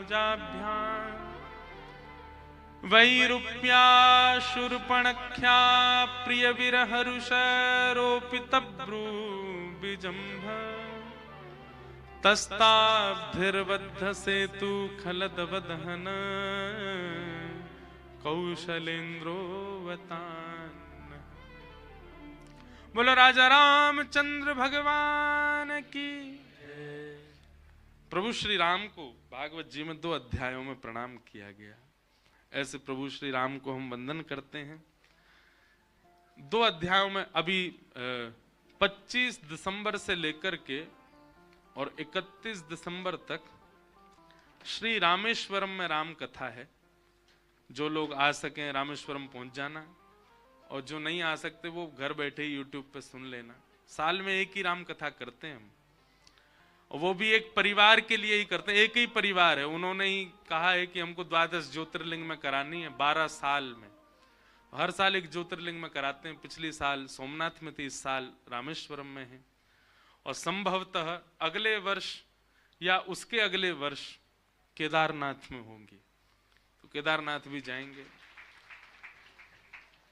ताली तो ऐसी बजाई जैसे कि महासवरे आए जाओगे, इतनी दुविधा है वहां पे। फिर भी करेंगे। हम तो आज तक गए नहीं केदारनाथ। अब हमने ये सोचा अब तो कथा सुनाने ही जाएंगे, दर्शन करने नहीं जाएंगे। जब जाएंगे केदारनाथ ऐसे जाएंगे कथा लेके ही जाएं। महादेव को हमने अपने मानस जी का गुरु माना है, महादेव को। उन्हीं की कृपा से हम राम कथा सुनाते हैं। और भागवत जी के हमारे गुरु हैं द्वारिकाधीश, क्योंकि प्रथम भागवत कथा द्वारिका में हुई और प्रथम राम कथा सोमनाथ में हुई, तो इसलिए महादेव हमारे मानस जी के गुरु हैं। तो पहले 12 राम कथा हम महादेव को ही सुनाएंगे 12 ज्योतिर्लिंग में, हर साल एक कथा। और इस बार की राम कथा रामेश्वरम में है। और कैसी अद्भुतता है, ठाकुर जी ने कैसा बानिक बनाया कि 25 से 31 दिसंबर तक रामेश्वरम में कथा है, और 31 को कथा पूरी करके हम सीधे आएंगे काशी, बनारस में। 2 तारीख से बनारस में कथा, जनवरी में। तो दक्षिण के ज्योतिर्लिंग से सीधे उत्तर के ज्योतिर्लिंग में आके फिर वहां महादेव को भागवत जी सुनाएंगे काशी में, 2 से 8 जनवरी तक। तो राम कथा पूरी विस्तार से रामेश्वरम में जिनका भाव हो आ जाना। छुट्टियों का समय है, खूब आनंद होएगा। बाकी रामेश्वरम आओ चाहे मत आओ, हमारे लाला के जन्मोत्सव में आनो है 11 से 17 जनवरी श्री नाथ द्वार। हमने सबसे एक बात कही है भैया, हमसे केवल व्यास और श्रोता वालों संबंध रखनो है तो कथान में ही आई हो, लेकिन हमसे अगर मित्रता रखनी है, हमें अगर सखा माननो, हमें अपनो माननो और आप हमारे अपने बननो चाहो तो हमारे लाला के उत्सव में जरूर आई हो। हमारो लाला को उत्सव खूब आनंद से या बार नाथ द्वार में होएगो, सब लोग पधारो। हर साल होता है 11 से 17 अलग अलग जगहों पे, इस बार नाथ द्वारा में। आइए अब हम कृष्ण जन्मोत्सव की ओर चलें। खूब भाग दौड़ करते हुए आ गए हैं। कथितो वंश विस्तारो भवता सोम सूर्ययो राज्ञां चोभय वंशानां चरितम परमाद्भुतम। 4 दिन से श्री सुखदेव जी महाराज परीक्षित को कथा सुना रहे हैं, और आज जैसे ही कृष्ण जन्म की कथा प्रारंभ होने लगी तो 2 श्लोकों में पूरी कृष्ण लीला सुना दी। मथुरा में भगवान का जन्म हुआ, गोकुल में जाकर के भगवान ने माखन चोरी लीला आदि की, वृंदावन आकर के कालिया नाग का मर्दन किया, रास विहार करके भगवान 11 वर्ष 56 दिन की आयु में मथुरा गए, मथुरा जाके कंस का वध कर दिया। जरासंध के आक्रमण से ठाकुर जी ने 17वीं बार उसको हराया नहीं, बल्कि रण छोड़ करके द्वारिका चले गए। द्वारिका में बलराम जी का ब्याह हुआ, ठाकुर जी का ब्याह हुआ, महाभारत का युद्ध हुआ, भगवान ने ज्ञान उपदेश किया, और ज्ञान उपदेश करने के बाद कुछ द्वारिका लीला करते हुए भगवान अपने स्वधाम को चले गए। इस प्रकार श्री सुखदेव जी ने 2 श्लोकों में पूरी कृष्ण कथा सुना दी और मौन हो गए। परीक्षित जी बोले, भगवान ये क्या किया आपने? आपने इतनी कथाएं विस्तार से सुनाई, और जिस कथा को सुनने के लिए हम 4 दिन से बैठे हैं वो आपने 2 श्लोकों में सुना दी। ऐसा मत करो। मेरे प्राणों के रक्षक श्री कृष्ण हैं, उनकी कथा में विस्तार से सुनना चाहता हूं। सुखदेव जी बोले, वास्तव में हम तुम्हारी परीक्षा ले रहे थे। 4 मिनट में पूरी कृष्ण कथा सुना करके हम देखना चाह रहे थे कि तुम कृष्ण कथा सुनने के लिए लालायित हो कि नहीं हो। पर तुम्हारी जिज्ञासा, तुम्हारा ये उत्साह, अब इस उत्साह से ही मैं तुम्हें कृष्ण कथा सुनाऊंगा। वास्तव में बंधुओं, अब तक हमने जितनी भी कथा सुनी वो सुने, उसमें मन लगे ना लगे, निद्रा आ जाए, वैसे नहीं होना चाहिए, सब में मन लगना चाहिए। पर कृष्ण लीला में प्रवेश जब हो रहा है तो यह बात आपको विचार करनी है कि आप उत्साह में नहीं है तो आप प्रवेश नहीं कर सकते। वृंदावन की लीला में, ब्रज की लीला में तो उत्साह होकर के ही प्रविष्ट होना चाहिए। उत्साह का अनुमान लगा रहे थे, और जब वह उत्साह परिपूर्ण दिखा परीक्षित जी का, तब सुखदेव जी कहते हैं, अब मैं तुमको कृष्ण लीला में प्रवेश कराऊंगा, क्योंकि बिना उत्साह के कृष्ण लीला में यदि प्रवेश करोगे तो अपराध बनेगा।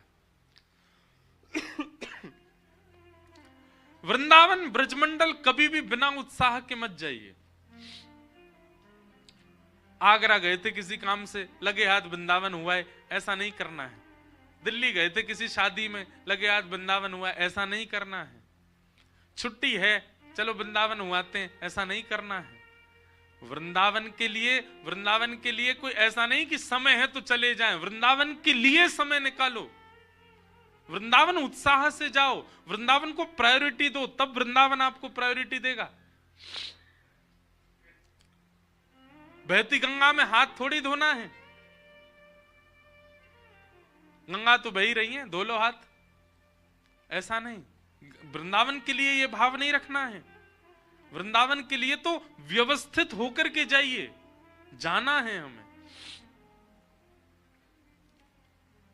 उत्साह नहीं होगा तो व्रज का अनुभव नहीं कर पाओगे आप। आज सुखदेव जी ने जब देखा कि परीक्षित अब उत्साह में है, इसका मतलब अब इसको हम ब्रज की कथा में प्रवेश करा सकते हैं, और तब ब्रज की लीला कहना प्रारंभ किया।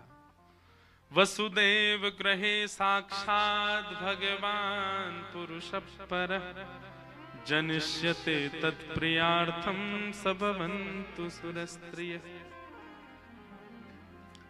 भगवान ने आकाशवाणी करते हुए कहा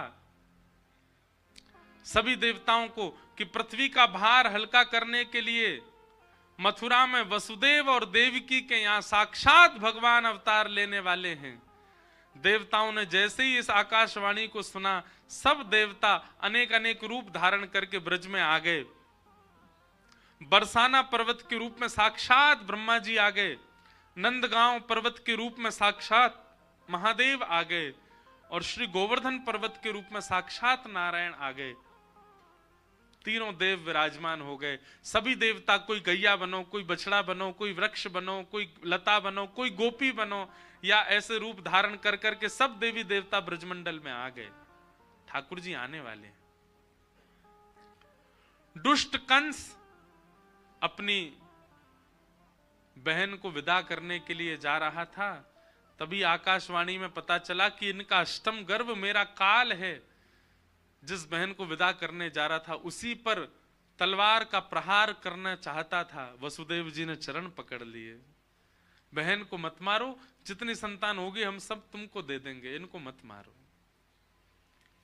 कंस के कारागृह में वसुदेव देवकी बंद हो गए। 6 बालकों को कंस ने मार दिया। 7वें बालक के रूप में श्री बलराम जी का आगमन हुआ, परंतु कुछ महीना मातृगर्भ में रहने के बाद स्थानांतरित हो गए रोहिणी मैया के गर्भ में। 8वें बालक का जन्म होने वाला है, और जैसे ही ठाकुर जी मैया के गर्भ में आए, देवकी मैया का रूप ऐसा हो गया कि कंस अब जब कारागृह में देखने के लिए रोज जाता था, अब जैसे जाने लगा तो कंस के अंदर ऐसी स्थिति आने लगी कि वो देवकी को देख करके उसके मन में आता है, मैं अपना क्रोध कम कर लूं, मैं अपने अंदर थोड़ी दया ले आऊं, मैं अपने कुछ कुविचारों को दूर कर दूं। इस प्रकार कंस में परिवर्तन सा दिखने लगा। क्यों? क्योंकि देवकी के रूप में श्री कृष्ण, क्योंकि गर्भ में श्री कृष्ण है, इसलिए रूप में ही ऐसा भाव उत्पन्न होने लगा। उनको देखने मात्र से स्वभाव बदलने लगा कंस का।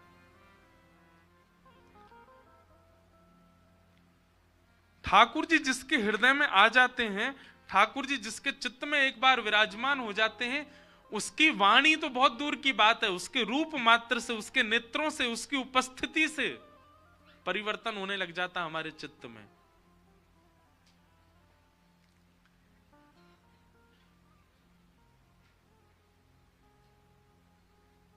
भादों का महीना, अष्टमी तिथि, मंदम मंदम जलधरा, धीमे धीमे जलधारा गिर रही है, और अर्धरात्रि का समय हुआ।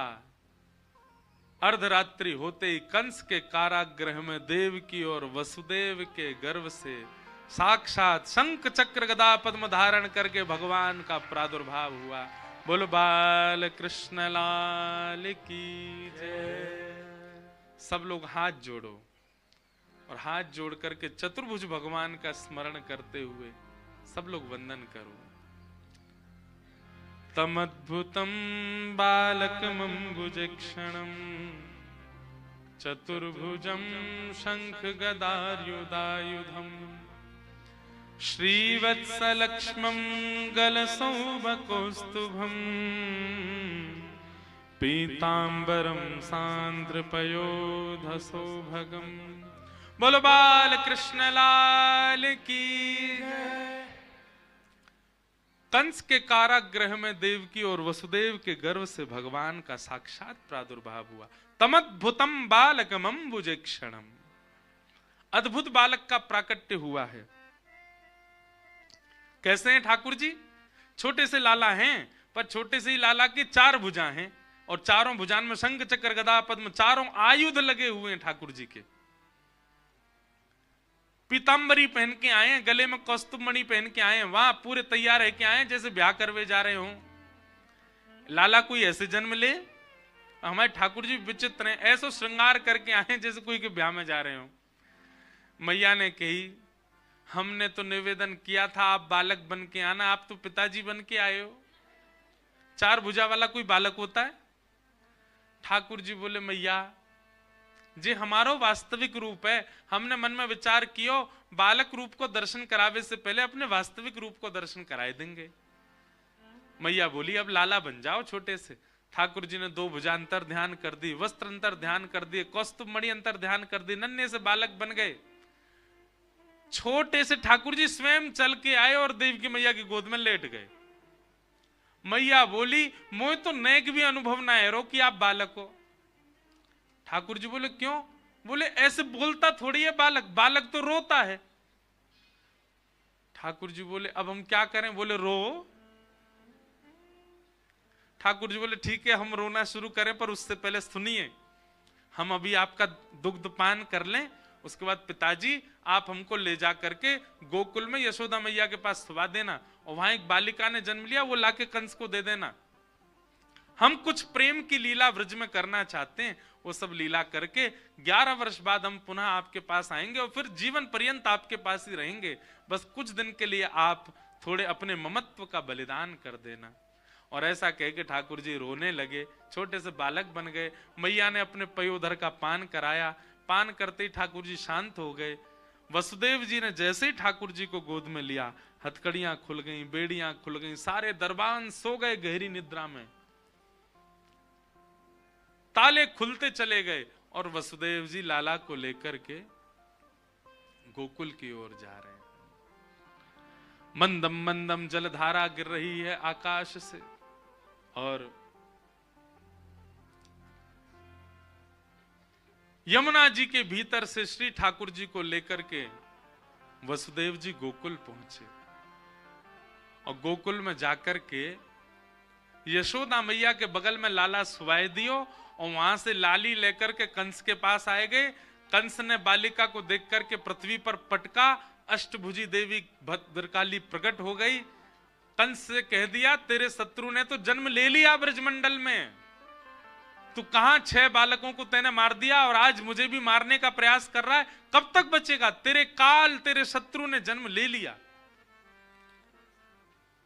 कंस बोला, पर जन्म तो यहां होना था, मथुरा के कारागृह में, 84 कोस में कैसे जन्म हो गया? बोले, तेरे को भ्रमित करने के लिए देवताओं ने कहा था, पर उसका जन्म तो हो चुका है, और अब तेरी मृत्यु हर दिन तेरे पास आएगी, और कुछ ही दिन में तेरी मृत्यु हो जाएगी। कंस भयभीत होकर के राक्षसों को बुलाता है, अपने शत्रु को धुड़वाने का प्रयास कर रहा है, परंतु यहां कंस को करने दो, हम तो चल रहे हैं गोकुल। नंद रानी यशोदा, नंद बाबा 80 बरस के है गए। कितने बरस के है गए? 80 बरस के है गए, पर अभी तक लाला नाय भयो। परंतु अब सब ब्रजवासी को लगवे लगी कि बाबा तुम देख लियो, हम सब ब्रजवासी को आशीर्वाद है, अब की बार लाला होएगो। एक बात है बंधुओं, अगर एक साथ बहुत बड़े समूह को कोई बात लगने लग जाती है तो वो बात होती ही है, 99% है। सब ब्रजवासी में यही चर्चा है रही है। बोले, भैया देखो, अभी तो भयो ना है, अभी तो भयो ना है, अभी तो भयो ना है, जाने कब होएगो, पर होएगो जरूर। नंद बाबा की 2 बहन हैं, नंदा और सुनंदा। आज सुबह सुबह जैसे ही नंद भवन में प्रवेश कियो, सबरी सखी सोई है, सबरे सखा सोए, सबरे कार्यकर्ता सोए हैं, सब सो रहे हैं गहरी निद्रा में, और सूर्य प्रकट हो चुके हैं, जबकि ऐसा होता नहीं है, सब लोग ब्रह्म मुहूर्त में उठ जाते हैं। नंदरानी के भवन में जाकर के देखो तो नंदरानी यशोदा मैया भी गहरी नींद में सोई हैं, और नंदरानी के बगल में नेक 100 एक बालक चदरिया ओढ़ करके कुल बुलाए रहे हो है। बाकी हाथ पांव चल रहे हैं और नेक नेक आवाज निकल रही है मुख से। नंदा सुनंदा ने जाकर के देखी, गले गले तक चद्दर ओढ़ रखी है, और कोई बालक है। जैसे ही रूप जाकर के देखा, नील माधव, बिल्कुल जैसे मानो कोई नीली मणि हो, ऐसे ठाकुर जी।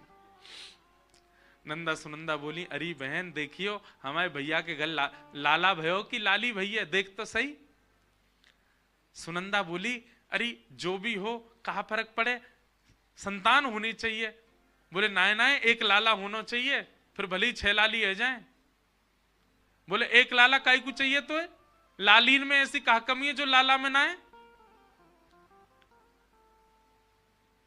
नंदा बोली, अरे सुनंदा तू जाने ना है, हम दोनों भुआ हैं। कौन है? भुआ।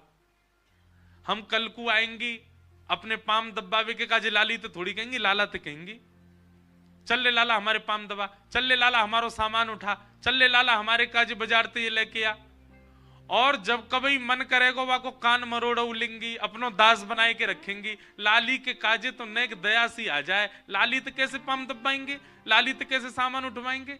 पर लाला पे तो अपनो पूरा अधिकार चलेगा, जितनो चाहेंगी वह मारेंगी कूटेंगी, अपनो दास बनाए के रखेंगी। जीवन पर्यंत हम भगवान की सेवा करेगो। नंद बाबा बेचारे वृद्ध है गए, हम उनके कोई संतान है ना, एक लाला है जाएगो तो सबन को सेवा तो कर लेगो। नंदा सुनंदा ने 21 बार हरिशरणम को जाप कियो और जैसे ही हरिशरणम हरिशरणम हरिशरणम करवे के बाद जैसे ही चदरिया हटाई, है गयो है गयो है गयो है गयो है गयो है गयो है गयो। अब तो दोनों चिल्लाने लगी है गयो, नेत्रन से अश्रुपात हैं लगे। वारी सुनंदा जय हो। लाला कहां है? अच्छा बई में बैठे ना एक से ये हमारी सुनंदा बुआ हैं, और एक और है मनचली नंदा बुआ, वो एक जगह टिके ना है। नंदा सुनंदा कहने लगी है गयो है गयो है गयो है गयो है गयो। अब तो महाराज पूरे गोकुल में यही चिल्लाती जा रही है गयो है गयो है गयो। अब जो सुने वही पूछ रहा कहा भयो। अब जो भी पूछे वही से कहें है गयो है गयो है गयो है गयो। अब सबरे पूछ रहे कहा भयो, बोले बस है गयो, अब तो है गयो। हजारों की तादाद में सब ब्रजवासी नंदा सुनंदा के पीछे दौड़ रहे हैं। यही नंदा बुआ मन चली नंदा बुआ एक जगह टिके ना है।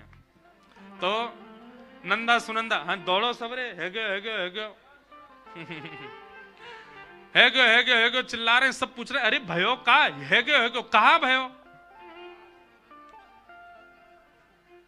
गौशाला में जाकर के नंद बाबा सो जाके नंदा सुनंदा बोली बाबा है गयो। बाबा बोले कहा भयो, बोले अब तो है गयो। बाबा बोले यही चिल्लाती रहेगी कहा भयो, इतने ब्रजवासी पीछे ते आए, बोले हम पूछ रहे हैं कहा भयो, बताई नहीं रही। नंदा सुनंदा हांफन लगी, नेत्रन से आंसू गिरन लगे। नंद बाबा को हृदय से लगा, बोले पहले हमें बताओ कहा दोगे। नंद बाबा बोले तू मांग तो सही, जो मांगेगी सो देंगे। बोले दोनों उनको 9 लखा के हार चाहिए, देंगे। अब बता कहा भयो। नंदा सुनंदा बोली आपने इतने ब्रजवासी इनकी सेवा करी, यमुना जी की इतनी सेवा करी, गैयान की इतनी सेवा करी, ब्राह्मणन की इतनी सेवा करी, इन सबन के आशीर्वाद सो आपके घर यशोदा मैया के गर्भ सो नीलमणि जैसो लाला भयो है, बधाई हो। भैया एकादशी आज है, सोमवार को व्रत है आज को। अरे नेक जोर से बोल लो, 2-4 लोग लुढ़क गए सोते सोते उठ जाएंगे। बधाई हो। अब वो पूरी जोड़ते नहीं आए हो, गंगा जी तक आवाज जानी चाहिए बधाई हो। अब तो महाराज जैसे ही बधाई शब्द सुनी पूरा ब्रजमंडल इकट्ठा हो गया। भैया काय बात की बधाई है, सब गान लगे।